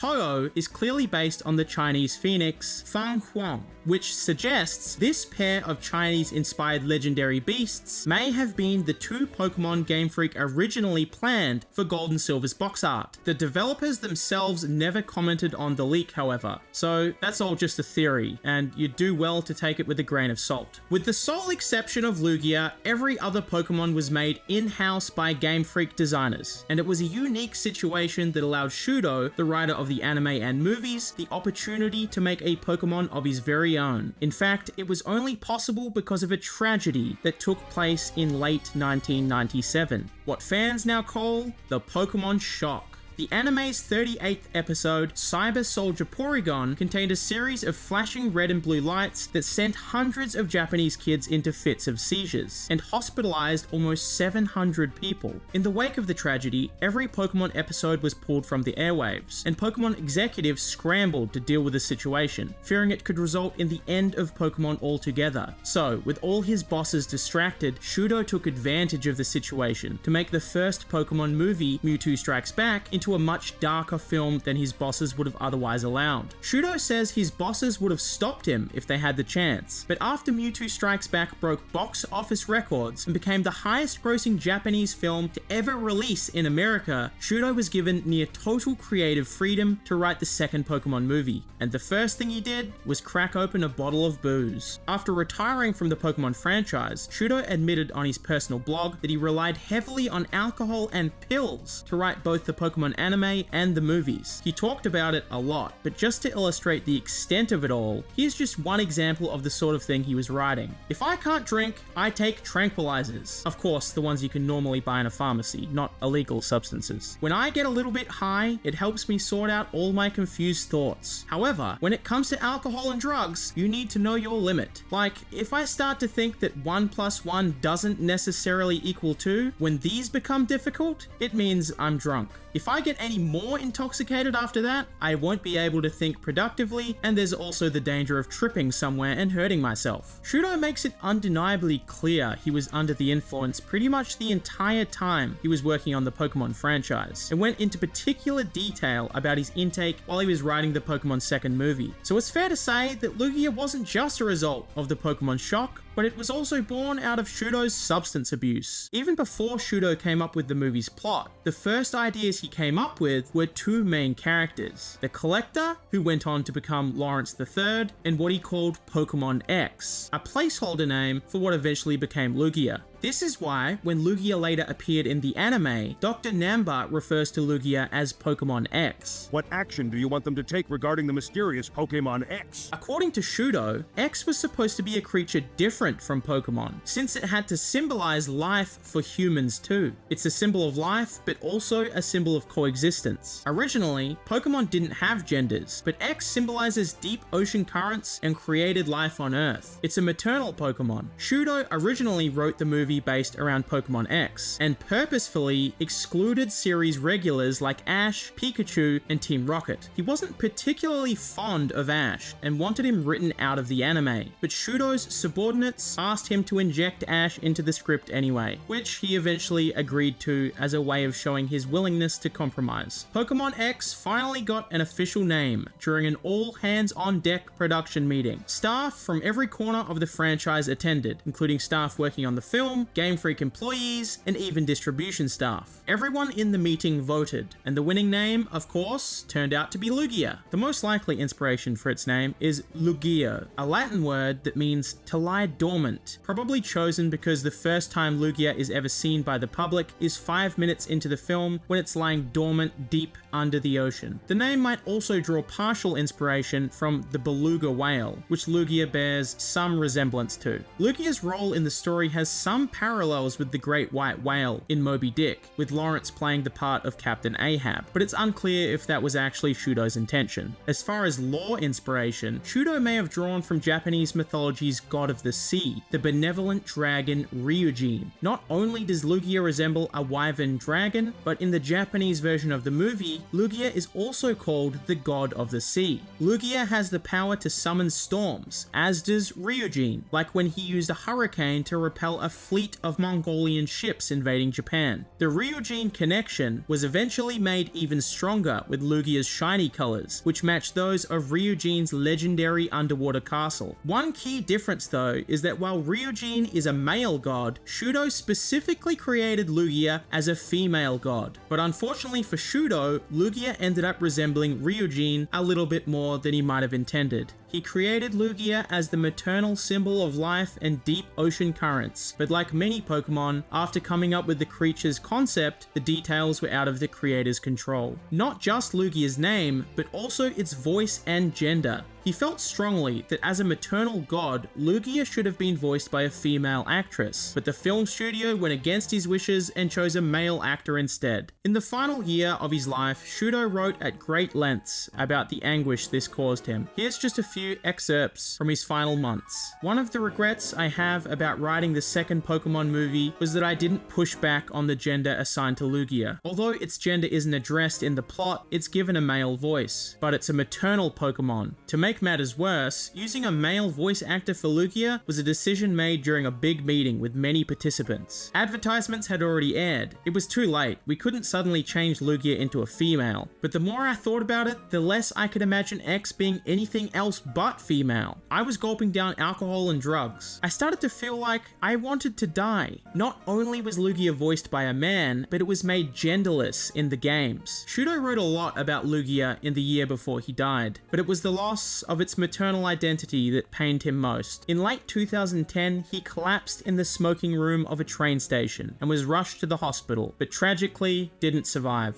The cause of death was a subarachnoid hemorrhage, which is essentially a brain bleed whose risk factors include cigarettes and alcohol. It was Shudo's substance abuse that fueled his writing and gave birth to Lugia, but sadly, it may have also been what killed him. This brings us to the end of Shudo's story, but it's far from the end of Lugia's. To continue, we need to rewind back to Gen 2's development. The first Lugia beta sprite ever found is dated back to a month before the second movie landed in Japanese theaters. It looks nearly identical to Lugia's final design, but has 6 dorsal spines instead of the 10 on the finished sprite. But there's an even older beta sprite dating back to the Shushu period that may have been an even earlier form of Lugia, an unnamed boat Pokemon, now known only by its proto-Pokedex number 344. Just like Lugia, 344 appears to draw partial inspiration from plesiosaurs, a type of marine reptile that went extinct 65 million years ago, along with the dinosaurs. Some of its physical details are similar as well, especially its dorsal design, long neck,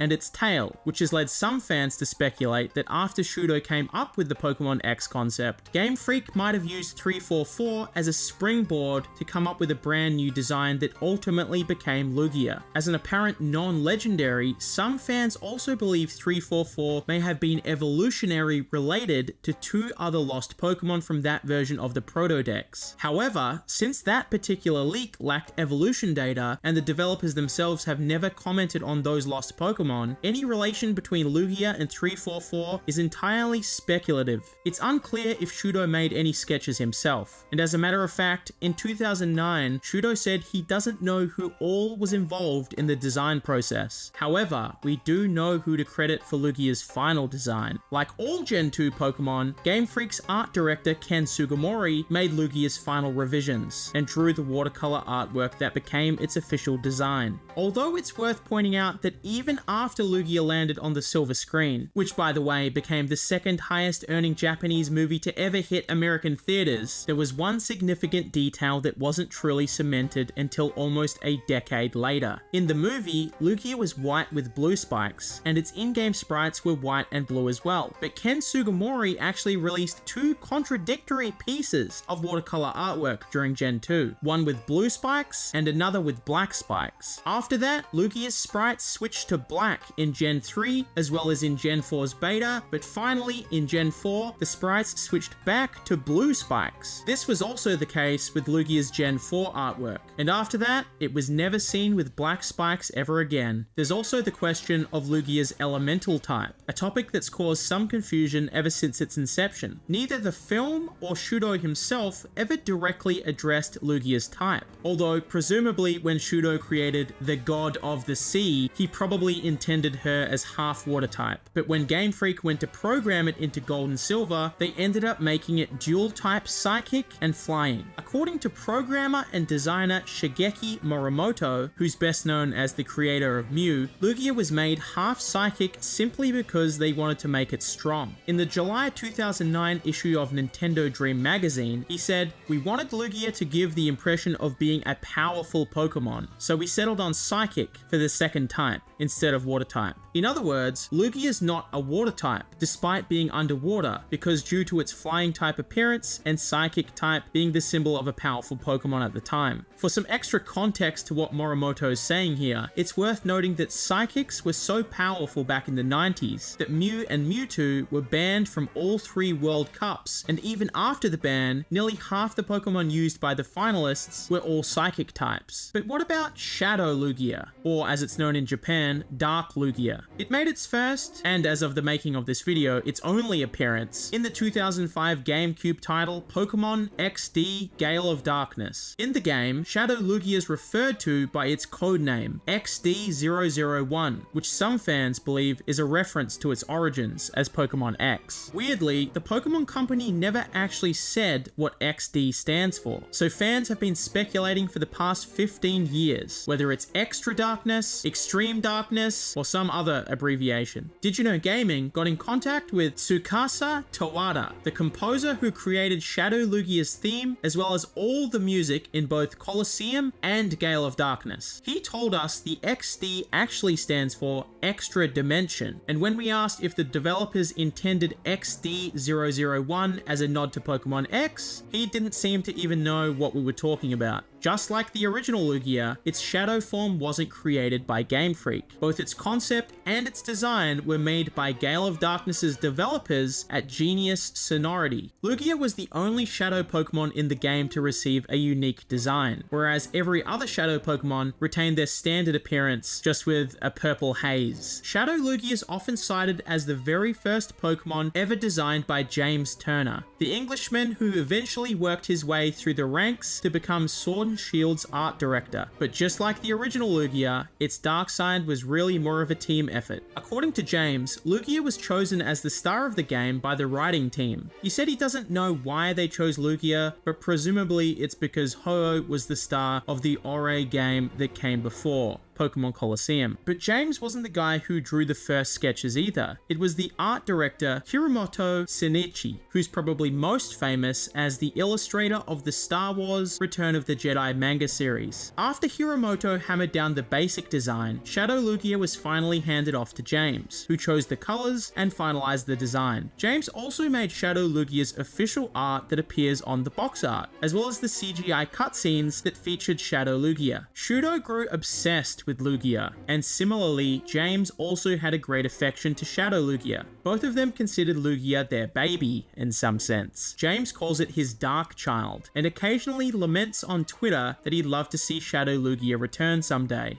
Unfortunately, the only way to transfer Shadow Lugia to a mainline Pokemon game is by purifying it, at which point it just becomes an ordinary Lugia, meaning Shadow Lugia is trapped forever on fans' GameCube memory cards. But now that James is working Game Freak proper and has a lot more clout as the art director, maybe someday we could see Shadow Lugia finally return to the series. In 2020, the Venusaur, Charizard, and Blastoise clones from Mewtwo Strikes Back made their way into Pokemon Go, so Shadow Lugia might someday make a comeback as well, even if it's only in a spin-off.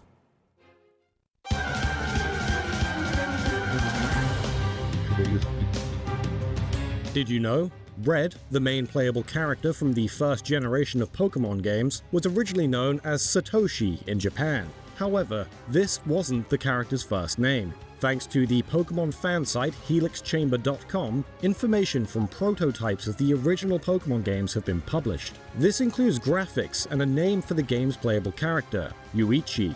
Multiple sprites for Yuichi have been found, including his intro animation from full to overworld sprite. Interestingly, Yuichi's full sprite depicts them with a whip, similar to the Team Rocket members in the original games. The prototype data also reveals a previously unseen early back sprite for Red. As a quick aside, there's also unused sprites for Red in the Fire Red and Leaf Green remakes. The player was originally intended to ride a Lapras during their surfing animation, instead of the simple blob the player rides in the final game. In the final build of the Japanese game, the character was implied to be named Satoshi. This was an homage to Satoshi Tajiri, the creator of the Pokemon franchise and co-founder of Game Freak. This is also reflected in the Japanese versions of the original games, which include the name Satoshi among the default player names. Similarly, the protagonist of the anime series was also named Satoshi in Japan, but was renamed Ash Ketchum overseas. Satoshi was subsequently localized as Ash in the names list by the time Pokemon Red and Blue reached Western shores. Despite their similarities, Red and Ash Ketchum are not the same character. While there is early concept art of Ash wearing a hat very similar to Red's, this was ultimately changed in Ash's final design, and the two would continue to drift further apart in the following years. One especially noteworthy difference between them is that, unlike Ash, Red has visibly aged over his appearances in the video games, most notably being portrayed as an adult in Pokemon Sun and Moon. This version of Red has its own little Easter egg as well. Red's shirt in Sun and Moon reads 96, which is likely a reference to 1996, the year that Pokemon Red and Green first released in Japan. The character wouldn't be officially named Red until the release of Pokemon Gold and Silver in 1999, where players could fight Red in a climactic final battle at the peak of Mount Silver. This battle holds a number of distinctions, such as being one of the highest leveled trainer battles throughout the entire series. This is especially true in the Pokemon Heart Gold and Soul Silver remakes. In fact, Red's level 88 Pikachu is the highest level Pokemon owned by an NPC that a player can normally face in mainline Pokemon games. Another interesting fact is that each member of Red's Pokemon team, consisting of Pikachu, Charizard, Blastoise, Venusaur, Snorlax, and either Espeon in the second generation games or Lapras in the remakes, reflects a part of Red's journey through Pokemon Yellow. The connection with Yellow is further supported by the fact that Red's sprite in Pokemon Gold, Silver, and Crystal is a mirrored and slightly altered version of his sprite in Yellow. Furthermore, the Snorlax that originally blocked Route 16 in the first generation games is missing entirely from the second gen titles and their remakes. This has led some fans to speculate that Red captured this missing Snorlax, explaining its appearance on his team. Meanwhile, although Espeon obviously can't be obtained in the original games, a Pokeball containing Espeon's pre-evolved form, Eevee, can be found in Celadon City. Nevertheless, Espeon was ultimately replaced by Lapras in the remakes, possibly to round out Red's team with exclusively first-generation Pokemon. However, fans have recently found evidence that Red may have been planned to have a bigger role in the second-gen games. This evidence comes from an early prototype build of Pokemon Gold and Silver, known as the Space World 1997 demo. This prototype of Gold and Silver was showcased back at Nintendo's 1997 Space World trade show, a full 2 years before the game's initial release. Although the demo was thought to be lost for over 2 decades, on May 26, 2018, an anonymous user uploaded it to the Pokemon Reverse Engineering Tools Discord channel. Thanks to the efforts of a dedicated fan group known as Team Space World, the demo's long-hidden secrets have been revealed. Among them is the discovery that players can't name their character in the demo, and instead, the trainer is always named Satoshi, Red's canon name at the time. While this could suggest that the main character of Pokemon Gold and Silver was originally intended to be the same trainer from the first generation games, Team Space World has found evidence to the contrary. It turns out that the Space World 1997 demo was a carefully curated slice of the game that included many aspects that were touched up or completely altered specifically for the show. However, by editing a single byte of the game's ROM, it's possible to see the actual build of Pokemon Gold and Silver Game Freak had at that time, pulling back the curtains on even more surprises. Did You Know Gaming reached out to Samuel Obscure Mesner, one of Team Space World's leading hackers and translators, for an explanation. Mesner stated, "The fact that the player can't name their character was thrown together specifically for the Space World demo. If you disable demo mode, you get to name your trainer as usual. The default names you can choose from for the player are Gold, Satoshi, and Jack. and for the rival, they are Silver, Shigeru, and John. My educated guess for why they chose Satoshi and Shigeru for the demo is that they wanted to ride the hype of the anime, which had been airing for a few months at the time. On top of that, there's definite evidence that the player character in the early Gen 2 wasn't meant to be the same trainer as in Gen 1. This evidence can be found when the ROM is edited. When players walk into the tall grass at the start of the game, they are stopped by their rival, Blue, and taken back to the lab.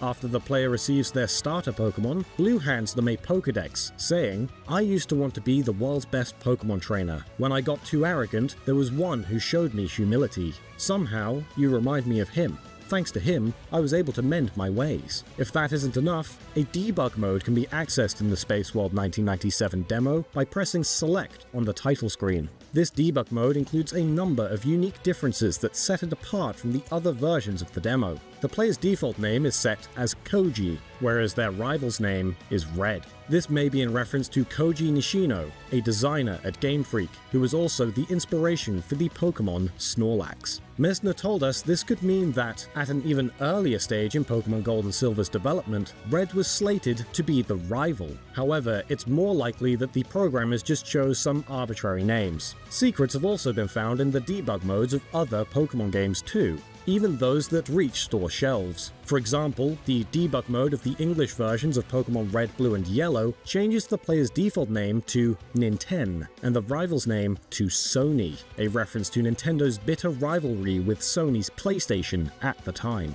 Those aren't the only hidden player names in the original Japanese games. When debug mode is enabled in Pokemon Red and Green versions, the player is named Yamaguchi. This pays homage to Wataru Yamaguchi, who received a special thank you in the game's credits. Meanwhile, the player's rival is named Ishihara, referencing Tsunekazu Ishihara, who is now the president of the Pokemon Company. In the Japanese Blue, the player is named Gefuri, an abbreviated play on Game Freak, and the rival is called Kuricha, a nod to the game's co-developers Creatures Inc. Red's reputation as a silent protagonist has become something of a staple within the series, often only responding with ellipses when spoken to in encounters from the second-gen games and onwards. Despite this, there's evidence that Red has in fact spoken in a Pokemon game before. One example of this can be found in the original games in Saffron City, where the player meets a character known as Copycat. Speaking to Copycat reveals a peculiar conversation, where Red says, "Hi, do you like Pokemon? No, I just asked you."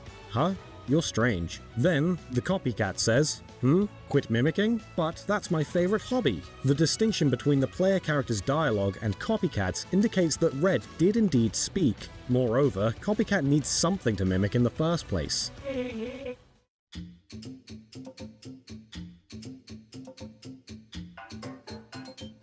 Did you know? Dozens of Pokemon are based on prehistoric animals and other extinct species.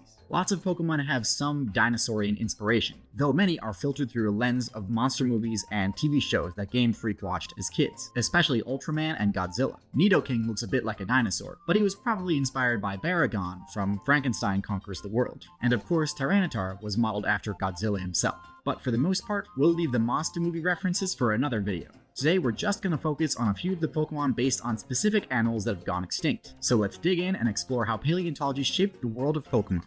The Dragapult family, and in particular its final evolution, draw inspiration from Diplocaulus. These were amphibians with boomerang-shaped skulls that existed even before the dinosaurs. All three stages of the Dragapult family exhibit the theme of amphibian metamorphosis, the way real-life amphibian bodies transform as they grow older. Dreepy has visible gills and only 2 underdeveloped arms. Dracloak loses the gills and starts growing a second pair of legs. And Dragapult completes the metamorphosis with fully developed legs. These Pokemon also pay homage to Diplocaulus via their elemental types, being half dragon and half ghost, to reference the extinct amphibian. Yanmega is based on prehistoric giant dragonflies called Meganeura, with massive wingspans up to 28 inches wide. These ancient dragonflies were 7 times bigger than the largest dragonfly living today. Yanmega being inspired by a Meganeura isn't only hinted at by them both having Mega in their names, but also by its method of evolution. Yanma evolves into Yanmega when it levels up knowing the attack Ancient Power. As mentioned earlier, Game Freak were hugely influenced by giant TV monsters, who in Japanese were called kaiju. Game Freak's long-held affection for kaiju helps explain how Meganeura, out of the countless different prehistoric animals, came to have a Pokemon based on it. This is because there's an actual kaiju who's a mutated Meganura. It made its first appearance in Godzilla vs. Megaguirus, a film released in late 2000, just 6 years before Yanmega made its debut in Pokemon Diamond and Pearl. Aerodactyl, or Terra in Japan, is based on a pterodactyl, or to use the scientific term, pterosaur. Aerodactyl's about 6 feet tall, but pterosaurs could grow to 20 feet tall. They weren't all that big though, with some pterosaurs being tiny. In fact, in 2014, a new kind of pterosaur was discovered that was so small it could actually fit in your pocket. The paleontologist who discovered this pocket monster named it Aerodactylus, stating, "The name derives from the Nintendo Pokemon Aerodactyl, a fantasy creature made up of a combination of different pterosaurian features." In addition to their confessed love for Ultraman and Godzilla, Game Freak were also influenced by the movie Jurassic Park, which debuted halfway into Red and Green's 6-year development. In the games, scientists say Aerodactyl is extinct, but if you give them an old amber, they can bring Aerodactyl back to life. Examining the official 90s artwork for the old amber reveals that there's an ancient mosquito trapped inside, referencing how dinosaurs were resurrected in Jurassic Park. With the exception of Aerodactyl, all fossil Pokemon from the first 3 generations were inspired by creatures that existed long before dinosaurs evolved, around 230 million years ago. Omnite and Amistar are based on ammonites, prehistoric relatives of the squid and octopus. Kabuto is essentially a mix of 2 ancient animals, trilobites and horseshoe crabs. Trilobites were among Earth's most successful prehistoric creatures, populating the world's oceans for nearly 300 million years. This real-world timeline is reflected in the Pokédex, which tells us that Kabuto hid on the seafloor 300 million years ago.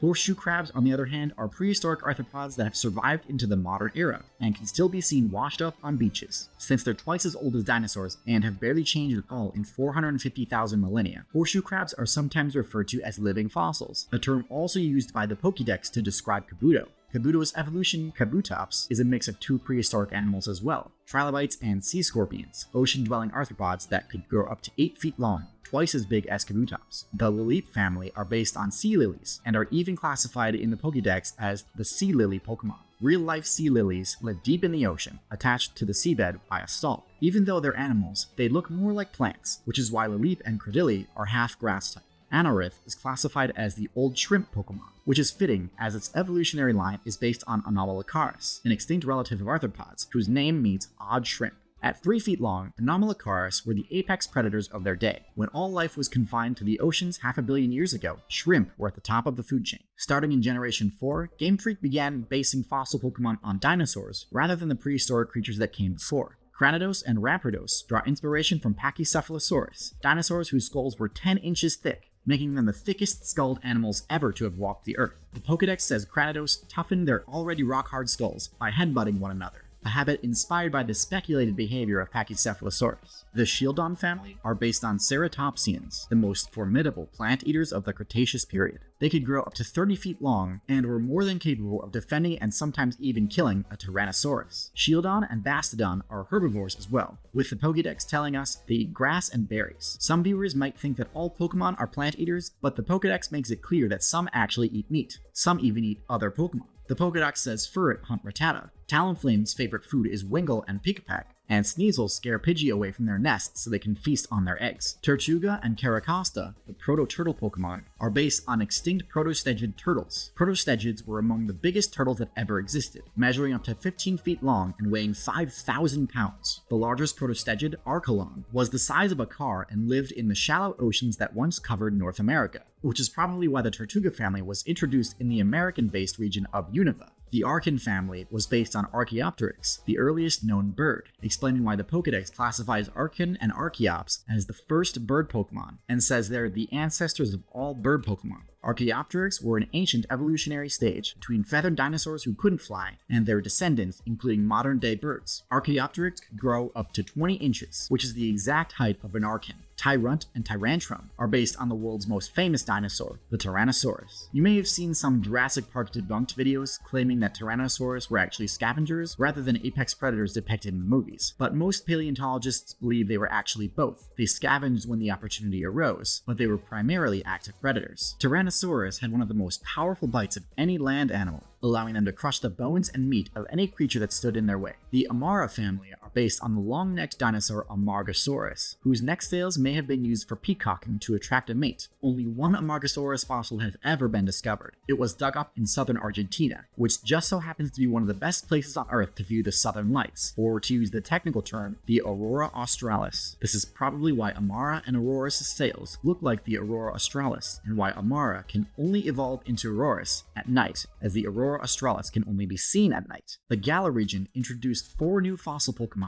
who are all strange mishmashes of various fossil creatures. Some Pokemon fans believe they're a reference to the Crystal Palace dinosaurs outside London, but the paleontological expert that advised us for this video's production disagrees with the fans' interpretation. The Crystal Palace dinosaurs weren't multiple species combined to create Frankensteins. Rather, they only contain minor errors, like scientists putting an iguanodon skeleton's thumb bone on its nose, thinking it was a horn. Our expert believes the Galar fossils aren't based on these sort of errors, but rather on paleontological forgeries. Forgeries are multiple fossils combined into Frankensteins, sometimes created by hucksters who want to claim they've discovered a brand new species. One of history's most famous forgeries was the Piltdown Man, a supposed missing link between ape and human discovered by a British archaeologist in 1912. It wasn't until 40 years later that scientists were able to prove that Piltdown Man was a hoax and actually was the combination of human and orangutan bones. In 1999, National Geographic magazine ran a cover story about a new species of feathered dinosaur discovered in China called the Archaeoraptor,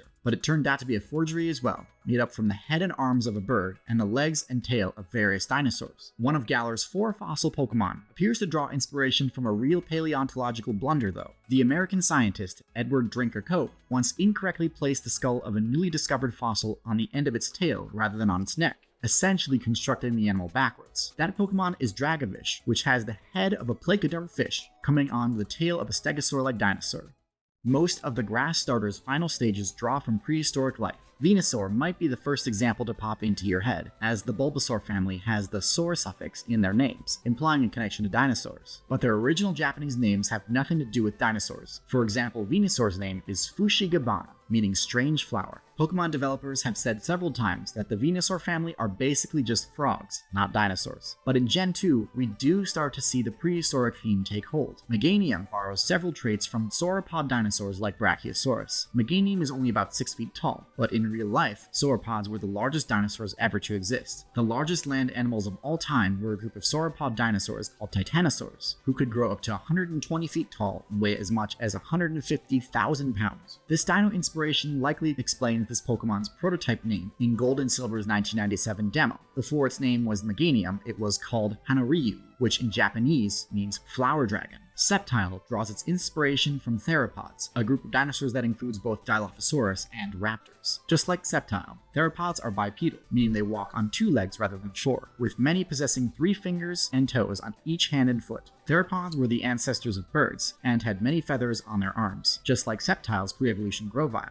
Despite what you may have seen in the movies like Jurassic Park, theropods weren't especially intelligent, at least by modern standards, and raptors almost certainly wouldn't have been smart enough to open doors, let alone spring traps on paleontologists. Some Pokemon are based on more recent fossils. Torterra is based on Meolania turtles, who only went extinct about 2,000 years ago, possibly due to human settlement. Meolania turtles were the same size as Torterra, about 2 meters long, and the horns made it impossible to withdraw their heads into their shells. Like most Pokemon, Torterra actually draws inspiration from more than one source. In this case, the world turtle from Chinese, Hindu, and Native American mythologies. The world turtle is believed to carry the whole world on its back, which explains Torterra's half-ground type, and why the Pokédex says ancient people imagined that beneath the ground, a gigantic Torterra dwelled. Mamoswine is based on the woolly mammoth, relatives of modern-day elephants that went extinct fairly recently, mostly dying off at the end of the Ice Age 10,000 years ago. This fact is reflected in the Pokédex's entry, which tells us a frozen mamoswine was dug from ice dating back 10,000 years. Male mamoswine have larger tusks than female mamoswine, which is a reference to the gender differences in some real-life elephant species, whose females also have smaller tusks, and sometimes no tusks at all. And just like Yanmega, mamoswine evolves from piloswine when leveled up with ancient power. Chestnut draws inspiration from glyptodons, armored mammals that, like the woolly mammoth, went extinct around 10,000 years ago. Glyptodon are closely related to modern armadillos and could grow to the size of a Volkswagen Beetle. Decidueye, on the other hand, isn't based on a truly prehistoric animal, but rather an animal that's gone extinct very recently. Decidueye resembles a stilt owl, the type of exceptionally long-legged owl native to Hawaii. They were driven to extinction about 1500 years ago, when a new species appeared in their environment, humans. Hawaii emerged from the ocean only a few million years ago, meaning the islands aren't old enough to have prehistoric animals living on them. This is why the Hawaii-inspired region of Alola didn't introduce any new fossil Pokemon, instead replacing them with ghost-type Pokemon based on extinct species. Decidueye is a Hawaiian stilt owl, and Oricorio is a Hawaiian honeycreeper, a type of small bird that stilt owls preyed upon. Some honeycreepers have survived into the present, but a dozen honeycreeper species are presently endangered, and about 20 have already gone completely extinct. Similarly, Galarian Corsola is a ghost type for the same reason. It's a species of coral that has been wiped out by climate change. Another prehistoric creature, just like the pocket-sized Aerodactylus, was named after a Pokemon. In 2017, an unknown prehistoric creature was discovered in South Africa, a Dicynodont, an ancient mammal relative even older than the dinosaurs. Its discoverer was a huge Pokemon fan, so he named it Bulbasaurus. The published artwork showing what Bulbasaurus may have looked like even has a bush in the background as a clever nod to Bulbasaur.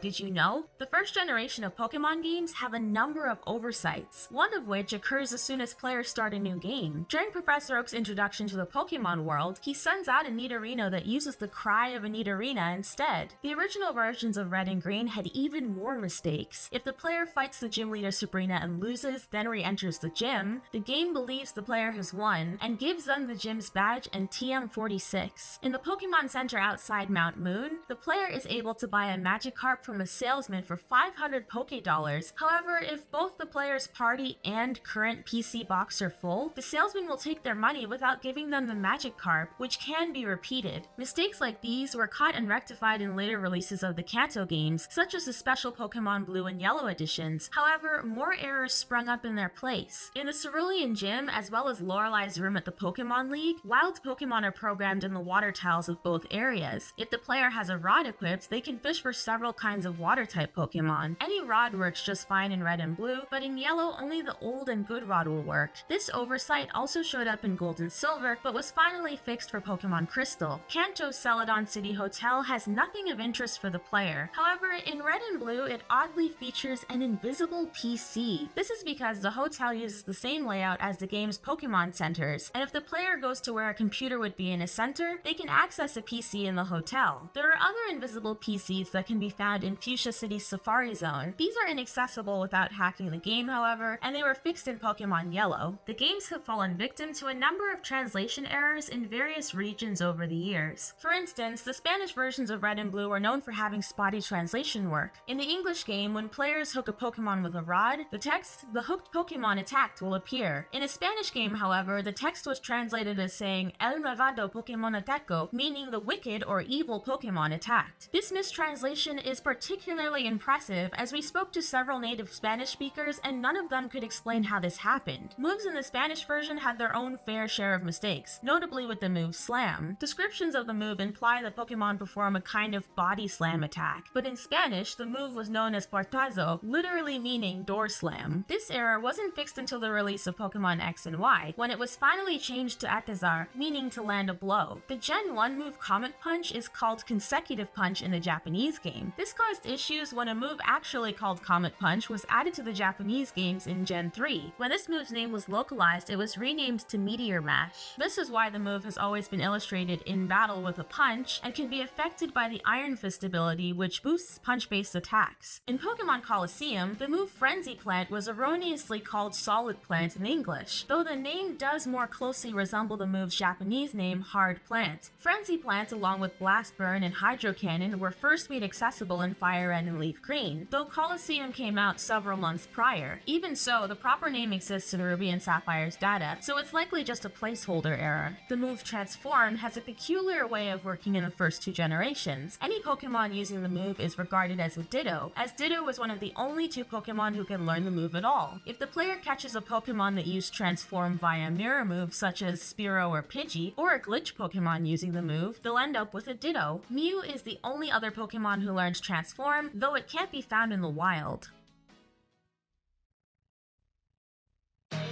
The mainline games have a number of instances of Pokemon using moves they shouldn't be able to learn. In pre-released footage, Pokemon have also been shown using moves they're unable to learn in the final game. In early screenshots for Omega Ruby and Alpha Sapphire, Mega Blaziken was seen using the move Ice Punch, which it couldn't use come the game's release. The official Japanese Pokemon website issued an apology for any misleading information and later removed the images. Probably the most well-known example of an illegitimate move is found with Lance's Dragonite in Pokemon Red and Blue, which had the move Barrier, a move Dragonite has never been able to learn. This error was referenced in Omega Ruby and Alpha Sapphire, where a Dragonite that could use Barrier was given away to participants of the Kanto Classic Wi-Fi event in 2016. Lance's Aerodactyl in Gold and Silver also has the move Rock Slide, which it couldn't learn until the next generation. Type matchups didn't always work as intended either. The Ghost type was supposed to be super effective against Psychic types in the first generation, but in practice it's very much the opposite.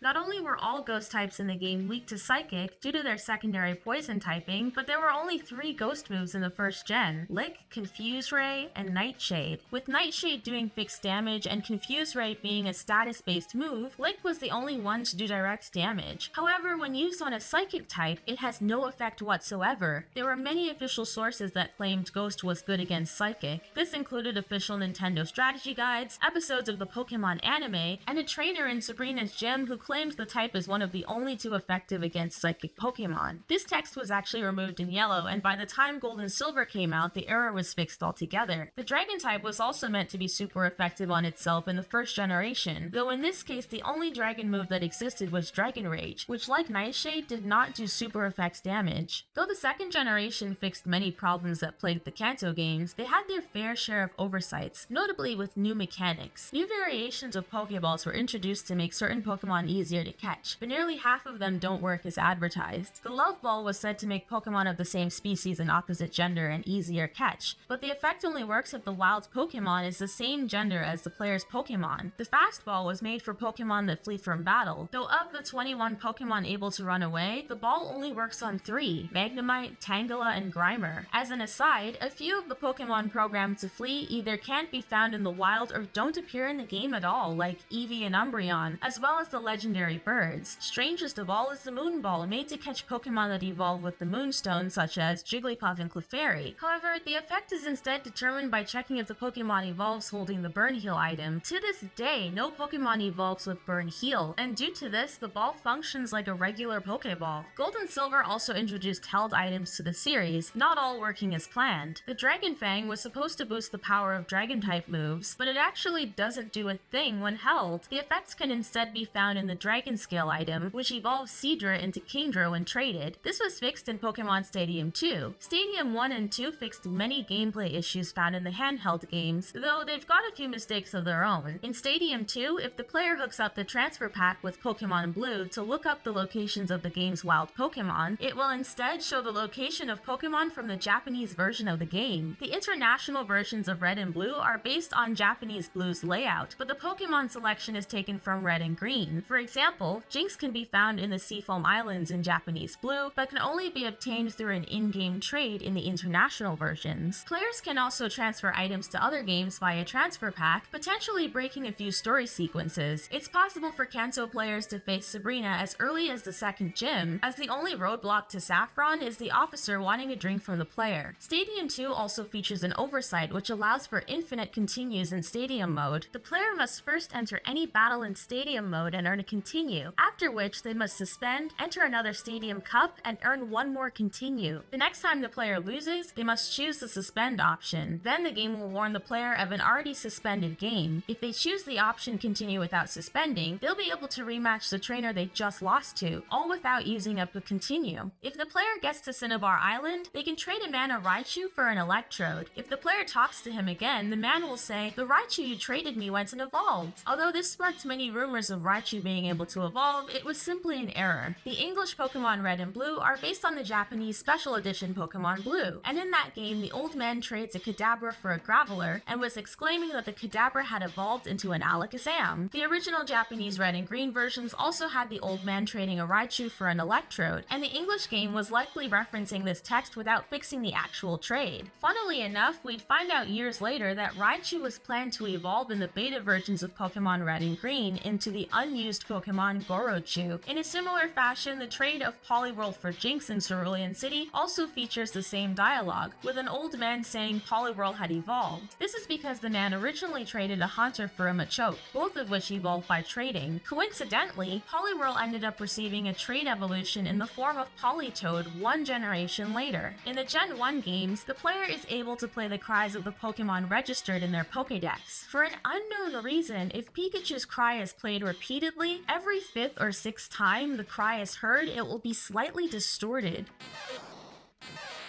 Though the games have gotten more polished over the years, oversights still pop up from time to time, even in Pokemon Sun and Moon. When evolving a Pokemon, for instance, before the Pokemon is evolving text appears, its evolved form may show up in the top left corner of the screen in a blink and you'll miss it moment. In Pokemon Moon, the Totem Raticate uses the cry of the Pokemon Gumshoos. This is because in Pokemon Sun, Gumshoos is the corresponding totem Pokemon.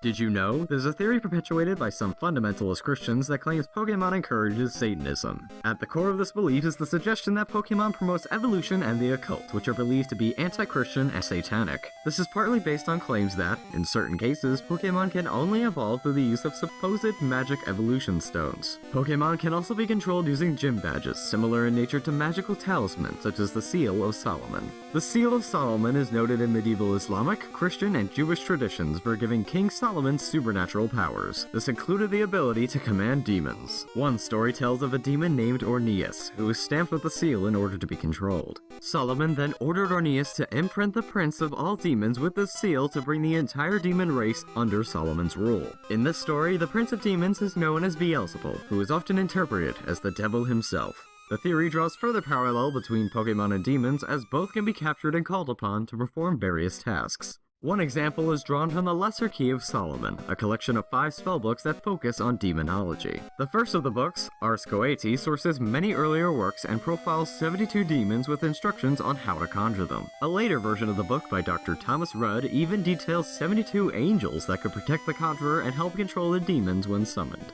What these books describe is arguably comparable to the mechanics of catching Pokemon. The theory also draws attention to many Pokemon having supernatural skills. Paranormal abilities, common in Ghost and Psychic-type Pokemon, are actively denounced in the Bible. One example is in Leviticus chapter 19 verse 31, stating, "Do not turn to mediums or necromancers. Do not seek them out and make yourselves unclean by them. I am the Lord your God." A huge variety of Pokemon are also based on elements from non-Abrahamic religions or mythologies. In a broader sense, these can be considered pagan beliefs. Pagan celebrations of deities other than God have been repeatedly labeled as devil-worshipping by the Church. This mindset stems from various texts in the Bible, such as Deuteronomy chapter 6 verse 13. "Fear the Lord your God, serve him only and take your oaths in his name." One Pokemon that has psychic abilities and is based on pagan beliefs is Hypno. Hypno and its starting form Drowsy are based on the Baku from Japanese mythology. Baku are supernatural entities that devour dreams or nightmares and are often illustrated as tapirs or being tapir-like. One of the theory's more far-reaching claims is that when the Poké-Rap from the Pokemon anime is played in reverse, Gotta Catch 'Em All can be heard as "I love you, Satan." Catch 'em, gotta catch 'em all. Pokemon amigo.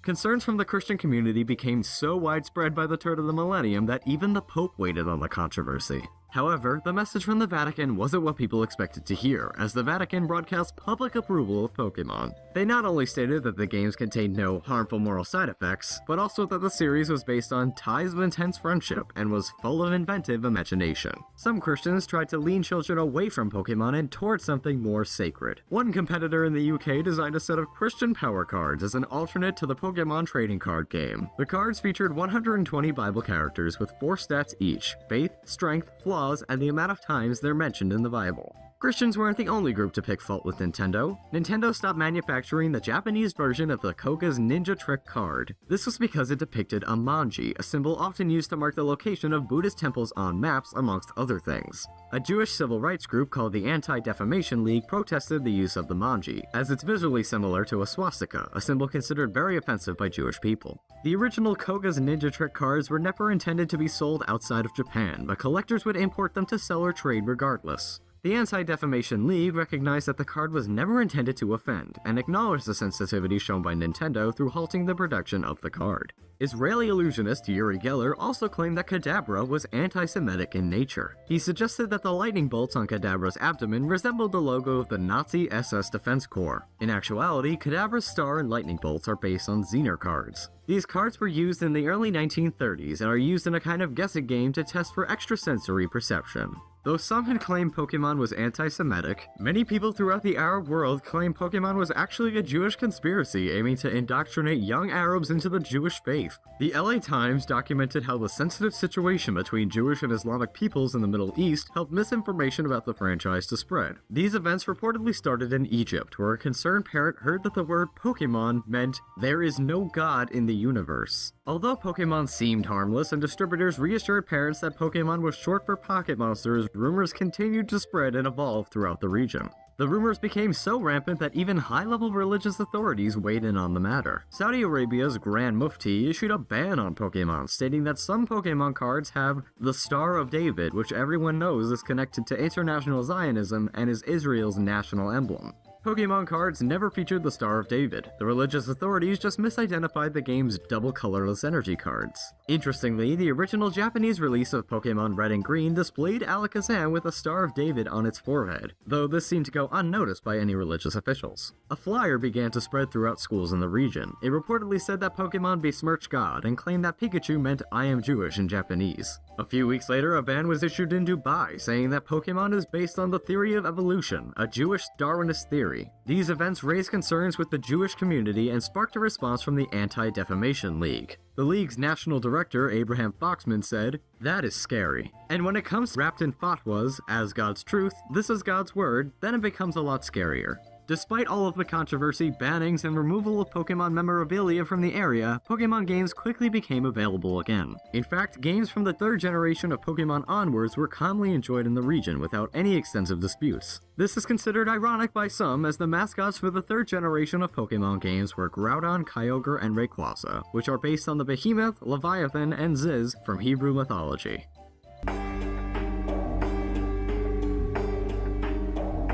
Did you know? Underneath its cheery exterior, Pokemon has its fair share of dark secrets. A recurring theme in the series involves the ghosts of humans, with one of the creepiest examples being in Pokemon Omega Ruby and Alpha Sapphire. The Elite Four trainer Phoebe specializes in ghost Pokemon, but she also has a connection with human spirits. In the dialogue leading to Phoebe's League battle, just as the camera fades to black, a girl can be seen sitting in the chair behind her for a brief instant. The camera then cuts to this girl's point of view as she seems to stand up and approach the player. After the camera cuts again, the girl can be seen standing next to the player, with her face barely visible. Nobody is certain of her purpose, if any at all. Phoebe frequently trains at Mount Pyre, a Pokemon gravesite where she also developed her supernatural talents. During the game's story, the player obtains the red and blue orbs at the mountain's summit, guarded by an old married couple. After the events with Kyogre and Groudon in the original games, the orbs can be returned to the summit with the couple still there. The remakes have the player keep the orbs, but if they head back to Mount Pyre, they'll find just the old man at the summit, with the woman nowhere to be found. After beating the Delta episode, Phoebe can be found near the summit, talking and laughing with seemingly nobody. She'll ask what the player is doing here. If they say training, she mentions coming here to visit her grandmother, and if they say they're paying respects, Phoebe will say that her grandmother was just talking about them, and how they left a lasting impression on her. Through the Trainer's Eyes feature, Phoebe mentions her grandma residing on the mountain. This all but confirms the woman is Phoebe's grandma, and that she's still able to communicate with her granddaughter from beyond the grave. Pokemon Diamond and Pearl's old chateau was long since abandoned by its original owner, but ghosts still reside here. The ghost of a butler can be found sitting at a table. As the player walks further into the room, the ghost will head off screen and vanish. Another ghost is a young girl that appears after entering the fourth room from the left. She'll appear in the next room to the right, look toward the player, then leave, never to be seen on the other side. The player can't interact with the ghosts, and their appearance isn't guaranteed, so players may never see them at all. These ghosts may be illusions caused by the ghost Pokemon that live in the chateau. All members of the Ghastly line can be found in the chateau, and there's a room specifically where Gengar can be found. In this room, there's a portrait where its eyes follow the player. In Pokemon Black and White, the ghost of a little girl can appear on the Marvelous Bridge. If the player tries to approach her, she disappears, and an old woman will explain a girl used to play in the same area with her pet Abra before the bridge was built. The same ghost girl would reappear in Pokemon Black and White 2 in the Strange House. The ghost girl talks about an everlasting nightmare, crying out for her parents and pet Abra. She later mentions the Lunar Wing item, saying a voice in her dreams told her to forget about finding it and to instead stay with them. She believed this voice to be her father's. When the player finds the wing, she says to give it to the Pokemon Cresselia, and that she waited on the bridge to return it herself, but can't anymore. The Lunar Wing is said to ward off nightmares, which are frequently caused by Cresselia's polar opposite, Darkrai. Entries for both Pokemon also appear in passages found in the house's library. Given all the evidence, it's believed a malicious Darkrai tormented the little girl with terrible nightmares, ultimately scaring her to death.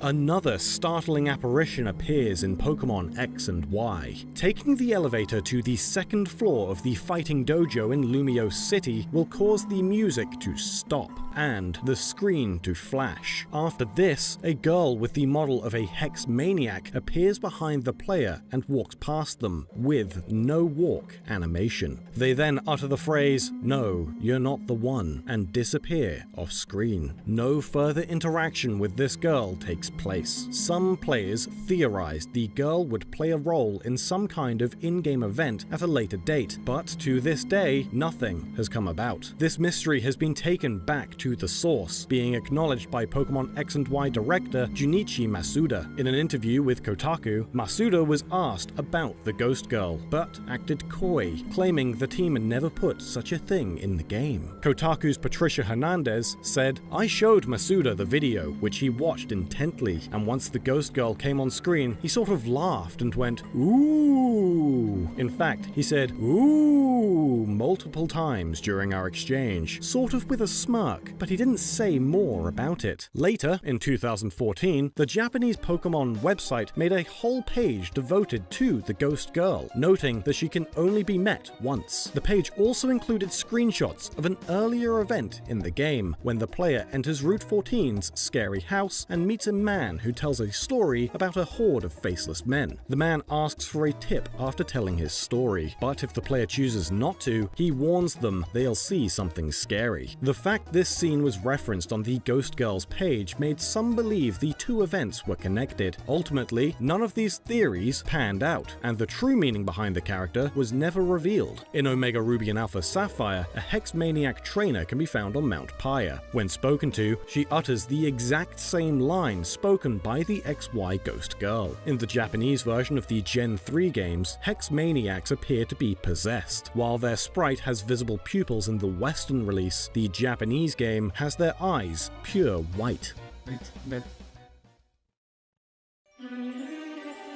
Many Pokemon have disturbing origins, notably several psychic types. Kadabra is said to have once been a human boy. The boy had extrasensory powers he couldn't control, and when he awoke from bed one morning, he had become a Kadabra. Drowsy is based on the Baku, a Japanese mythological figure that commonly takes the form of a tapir and is said to eat people's dreams. The Baku is even referenced by name in Pokemon Fire Red and Stadium, as well as the anime, saying Drowsy is a direct descendant of the creature. Its evolved form, Hypno, has frequently been depicted as more of a serious threat. Pokédex entries from Sun and Moon have stated that while it rarely harms people, it's still an extremely dangerous Pokemon. Its Fire Red entry states there was once an incident where a Hypno hypnotized a child and took it away, and it's also said to appear by empty roads and schoolyards at dusk. In Fire Red and Leaf Green Sevi Islands, a young girl named Lost Elle girl is separated from her father in the berry forest, asking the player to save her from a wild hypno that scared her. There's also a line of adult-oriented Pokemon t-shirts released in 2008 called Pokemon 151, with Hypno being one of the first 4 designs. The Sleeper 097 shirt depicts a Hypno leading along 2 children by the hand, with the children presumably being hypnotized. The line was officially made available to American fans in 2016. However, the Hypno design never saw a release stateside.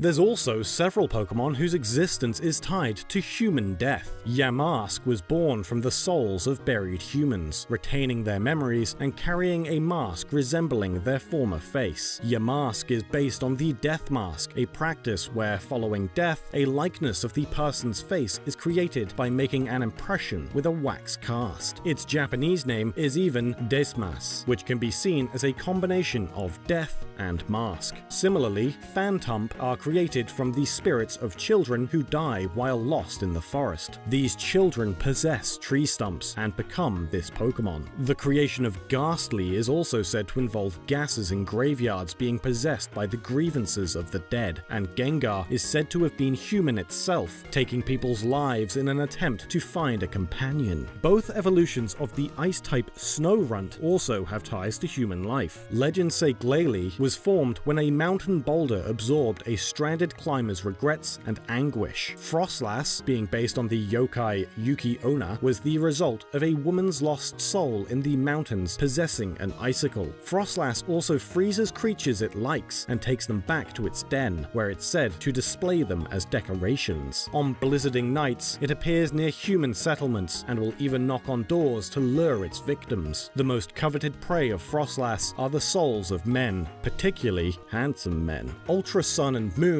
have another instance of a ghost in a side quest some players won't even come across. After beating Hala's grand trial, the player can talk to a youngster on Big Wave Beach. The youngster will tell them rumors of a ghost girl at the trainer's school, an area that's empty and plays ominous music at night. The only person there is a young girl accompanied by a Drifloon, who will give the player several mysteries to solve around the school. The girl's dialogue is choppy, often making the mystery sound darker than it truly is. She describes one mystery as, at night, near burning place, someone burning and crying, you hear girl's voice. When the actual event was a girl burning love letters she wrote to a now taken crush. After solving all of the mysteries, the girl says she came to Alola from another country and doesn't speak the language very well, but is thankful for the player's help. Soon after, the school's janitor appears and asks why the player is at the school at this hour. When they try to explain, the girl has vanished, with the janitor saying the player was alone when he saw them. A child's notebook in one of the classrooms makes note of when the child stayed late after school, seeing a Hypno show up with the intent of picking up the new student. 9 days later, the book says a Drifloon came to pick up the girl, though the next page in the book has been torn out. It seems the greatest mystery surrounding the school still remains unsolved. Did you know? Magikarp and Gyarados come from a piece of Chinese mythology. The myth is about a dragon's gate that sits atop a waterfall cascading down a legendary mountain. Carp that are able to swim up the waterfall and leap over the gate are transformed into powerful dragons. This explains why you need to knock Magikarp into the waterfall to evolve it in Pokemon Snap. The game is referencing their origins. There's also some fan speculation on Magikarp's evolution. Some fans believe that Magikarp was originally intended to evolve into Dragonite, and Dragonair was supposed to evolve into Gyarados. This is mostly based on Magikarp's color scheme being similar to Dragonite, and Gyarados following Dratini and Dragonair's color scheme and serpent-like shape. But the origin story largely disproves this, as it's based on Chinese mythology. Chinese dragons are traditionally portrayed with serpent-like bodies and a crest, just like Gyarados. Dragonite's design appears to have more European influences. In Pokemon Red, Blue, and Yellow, your progress is halted in Viridian City by a grumpy old man who won't let you pass until he's had his morning coffee. In the Japanese versions, however, the old man was passed out on the ground drunk. His granddaughter says, "Oh, Grandpa, how could you sleep in a place like this?" and asks you to wait until he's sobered up. He later says, Looks like I was really drunk, and my head hurts. Then asks if you know how to capture a Pokemon, as he does in the English version. This was likely deemed inappropriate and removed by Nintendo of America. Pokemon has a whole range of censorship and controversy attached to it. One basic example is the censoring of the game's art assets. Multiple trainer sprites have been altered in Pokemon Gold and Silver. The sprites were changed for the US, removing any kind of religious practice or symbol. The Sage is no longer praying, and the Medium's prayer beads have been removed. The Beauty and female swimmer sprites are no longer winking, and the Beauty has longer shorts. There's also a fisherman who was originally smoking a cigarette. Trainer sprites were also censored in Generation 4 Pokemon games. The male swimmer's briefs were changed to shorts. It wasn't just trainer sprites that were censored either. The sprite for Registeel was changed for the European release of Pokemon Diamond and Pearl, as Registeel's original pose resembled the Hitler salute. The redesign was kept for all versions of Pokemon Heart Gold, Soul Silver, and Platinum. Censorship was taken a step farther than altering a sprite for one Pokemon. Jynx actually had its official design altered. Controversy is what sparked Jynx's redesign, as some people began comparing Jynx's face to a stereotypical portrayal of black people known as blackface. Because of this, parallels have been drawn between a Pokemon anime episode called Holiday Hijinks and the slave trade, as Jynx appears with its original design as Santa's helper. The Pokemon Shellos and Gastrodon were actually intended to debut in Pokemon Ruby and Sapphire. This was confirmed by an interview with Ken Sugimori in Nintendo Power, but there's also evidence hidden in the games themselves. In the game data for Pokemon Diamond and Pearl, there are two unused back sprites for Shellos and Gastrodon. Shellos has traits of both West Sea and East Sea variants from the final games. This, and only having one sprite for each Pokemon, suggests there was originally just one variety of Shellos. Making changes to an already fleshed out design and attaching entirely new concepts like multiple varieties also seems suggestive of Shellos having an unusually long period of development. There are also two unused Pokemon cries in Pokemon Ruby and Sapphire's game data that sound very similar and are thought to be the original cries of Shellos and Gastrodon. While we're on the subject of Pokemon Ruby and Sapphire, there are rumblings from fans about a possible remake of those games. The speculation comes from every key item's sprite since the Generation 3 Pokemon games, including the ones not in Generation 4 such as the Fame Checker, were added back into Black 2 and White 2's game data. There are multiple throwbacks to Red and Blue in newer Pokemon games. One throwback is in Black 2 and White 2. At Route 3 in the original games, a youngster says, "Hi, I like shorts. They're comfy and easy to wear." This became a popular phrase among Pokemon fans. It must have been recognized by the English translators, because in Black 2 and White 2's Humalao City, a lady will make a reference to the youngster, saying, "This dress is comfy and easy to wear." At Route 10 in Red and Blue, Picnicker Carol says, "The Pokemon here are so chunky. There should be a pink one with a floral pattern." This is actually what the Pokemon Muna was based on. It should also be noted that in Pokemon Ruby and Sapphire, there's an employee at the Devon Corporation who states, "I'm trying to develop a device that visually reproduces the dreams of Pokemon." Dream Mist, which is produced by Muna, can achieve this, adding another connection to previous games.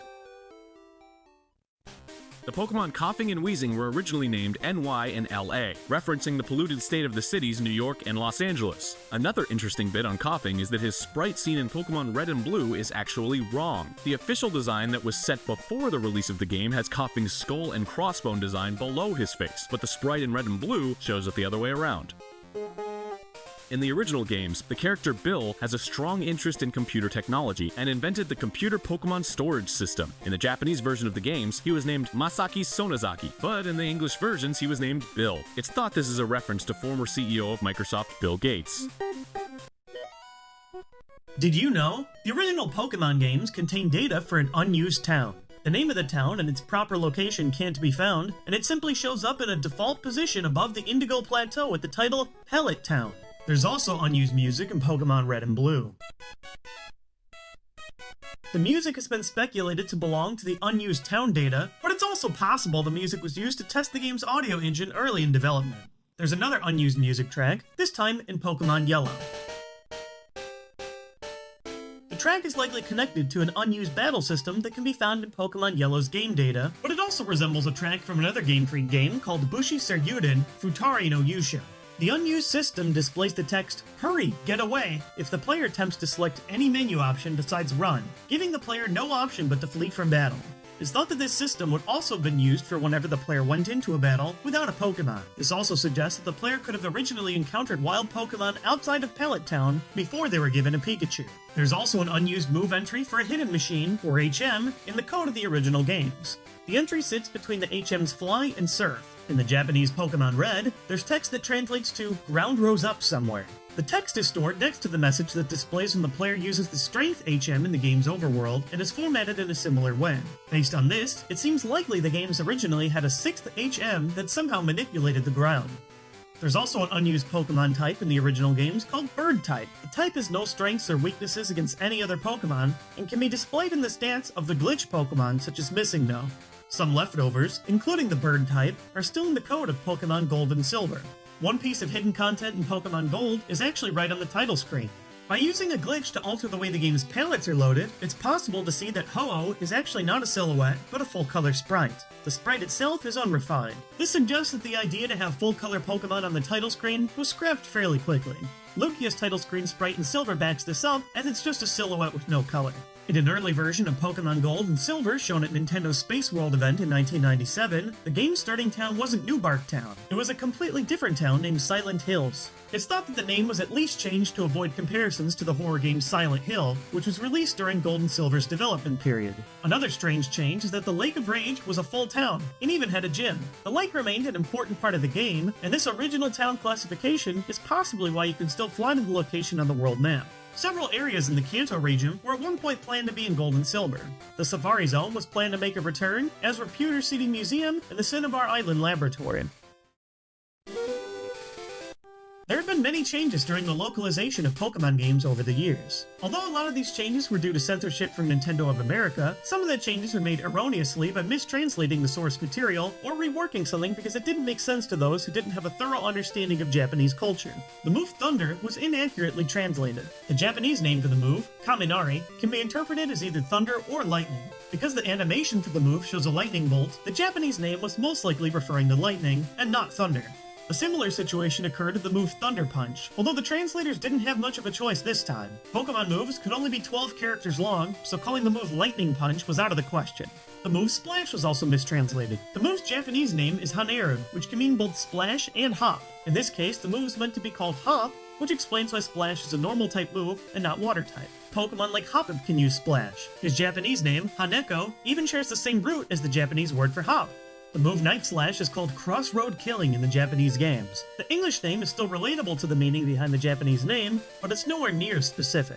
Crossroad Killing refers to a method in which some of the more morally corrupt samurai would test their swords in feudal Japan. In this method, known as Sujigiri, a samurai would hide at a crossroad waiting for an unsuspecting commoner to pass by. They would then test the sword by attacking the commoner with the intent to kill. One renaming of a move actually seems to make a lot of sense. The move Soft Boiled was originally called Agile in the Japanese games, even though it could be learned and performed by male Pokemon. The Pokedex entries of certain Pokemon have also been altered in the English games. Several Pokedex entries for the Pokemon Drifloon suggest that it tries to steal children away, saying things like, "It is whispered that any child who mistakes Drifloon for a balloon and holds onto it could wind up missing."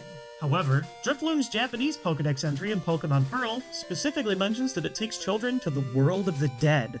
This disturbing fact did make its way into the English speakers, but not to the core franchise Pokemon games. In the North American version of Super Smash Bros. Brawl, Drifloon's trophy information states that it tries to drag children into the underworld by their hands. Hello and welcome to Region Locked.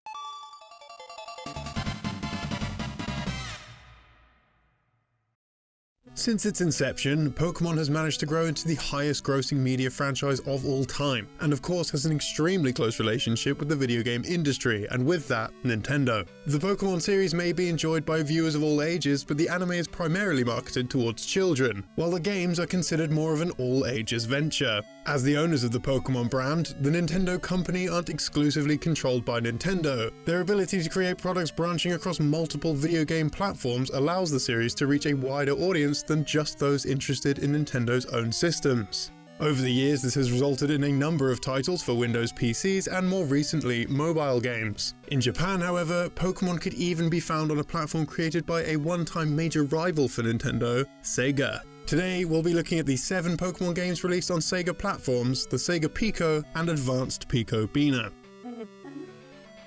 Before we explain the Pokemon games on the system, we should give you a brief introduction on what on earth the Sega Pico even is and where it came from. The Sega Pico was released in Japan in 1993 and saw an international release a year later in 1994. The system held some mild success for a number of years, though ultimately it was discontinued outside of Japan in 1998. In Japan, however, the system would see continued support until late 2005. As of April 2005, 3.4 million Pico consoles had been sold at retail, with 11.2 million software sales to go with it, including 300 different software titles. The Pico's hardware matched that of the Sega Mega Drive or Genesis, though differed dramatically in control and function. The Pico is shaped somewhat like a laptop, though without a screen or full keyboard, instead having a pad controlled by a magic pen, as well as some coloured directional buttons. Cartridges for the console aren't actually cartridges in the traditional sense at all. Referred to as storyware, each game comes in the form of a picture book with a slot at the bottom which connects to the top half of the system. The game progresses as each page of the book is turned.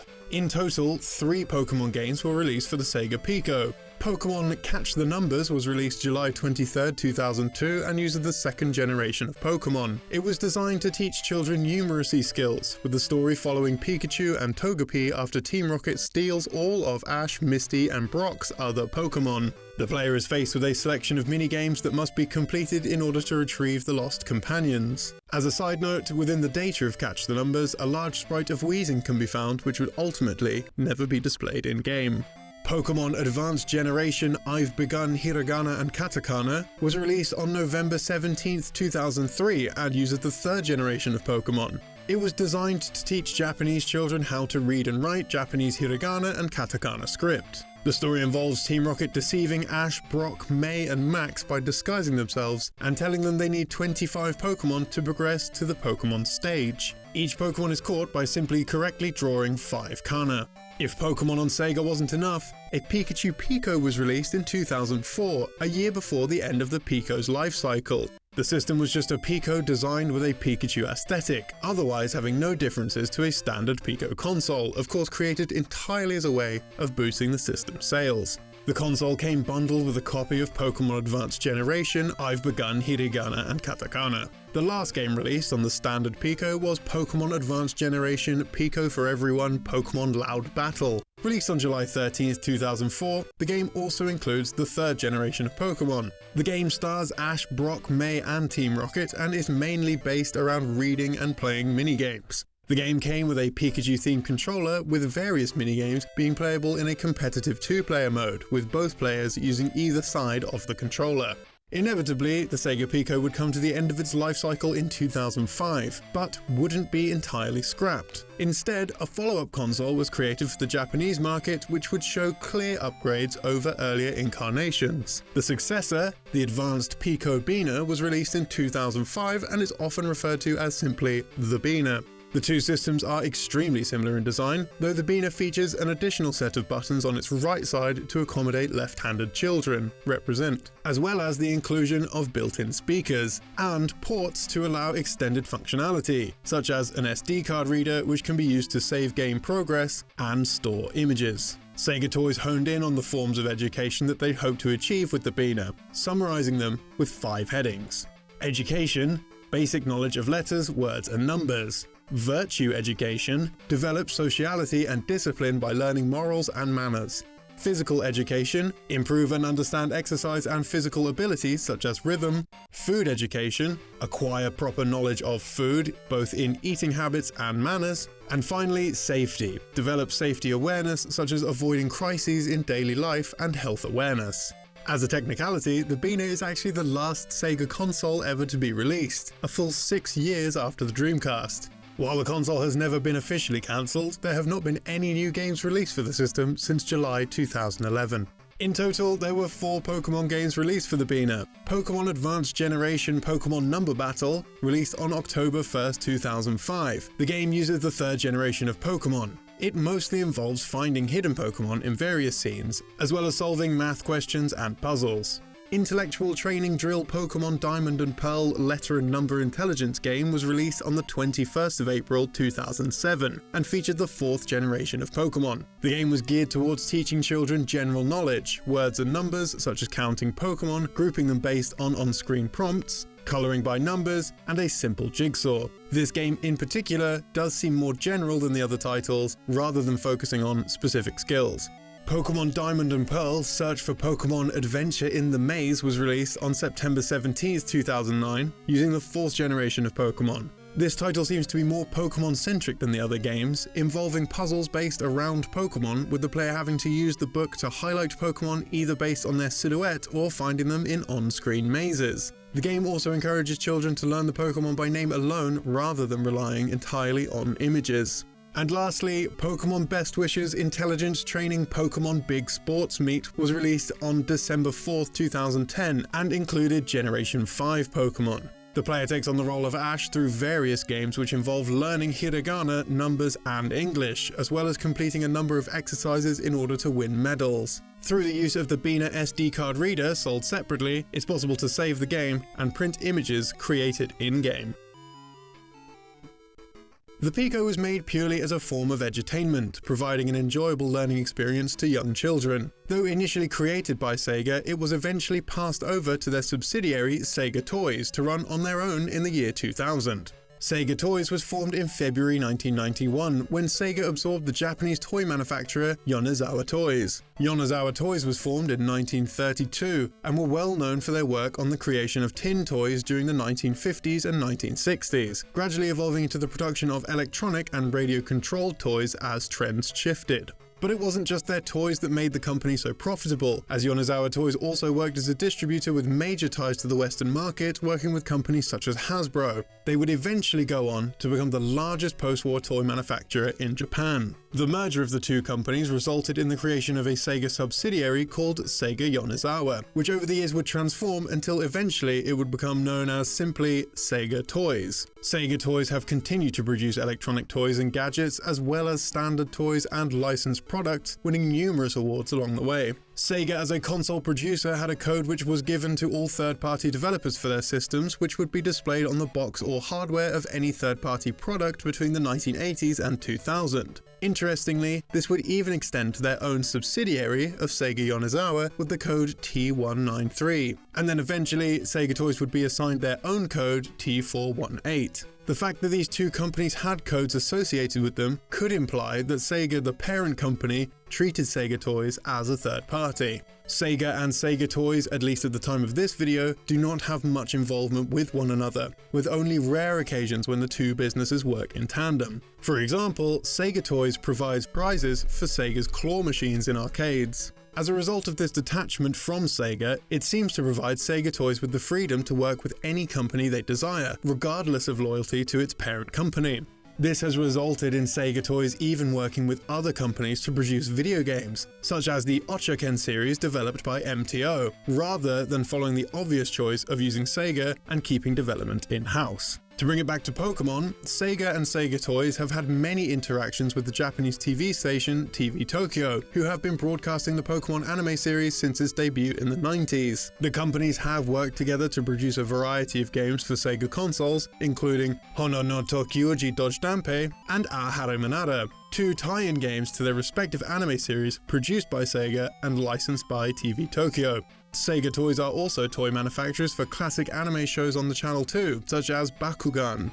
These relationships would make it seem only natural for Sega Toys to eventually deal in the production of content for the Pokemon anime, with the edutainment games seeming to focus almost entirely on the anime side of Pokemon, featuring characters from the show such as Ash, Misty and Brock, rather than characters developed by Game Freak on Nintendo systems. In the same way that Sega now produce games for Nintendo consoles, among others, due to the fact that Sega no longer produce their own, without Nintendo forming a toy division within their company that is capable of matching the extensive range of specialities that can be found within Sega Toys, it's likely that they will continue to use them, as well as various other toy companies, as and when they need them. Case in point, at the time of this video, they actually still do, with toys such as the Monpoke series of toys being co-produced by Sega Toys. Hello, and welcome to Region Locked.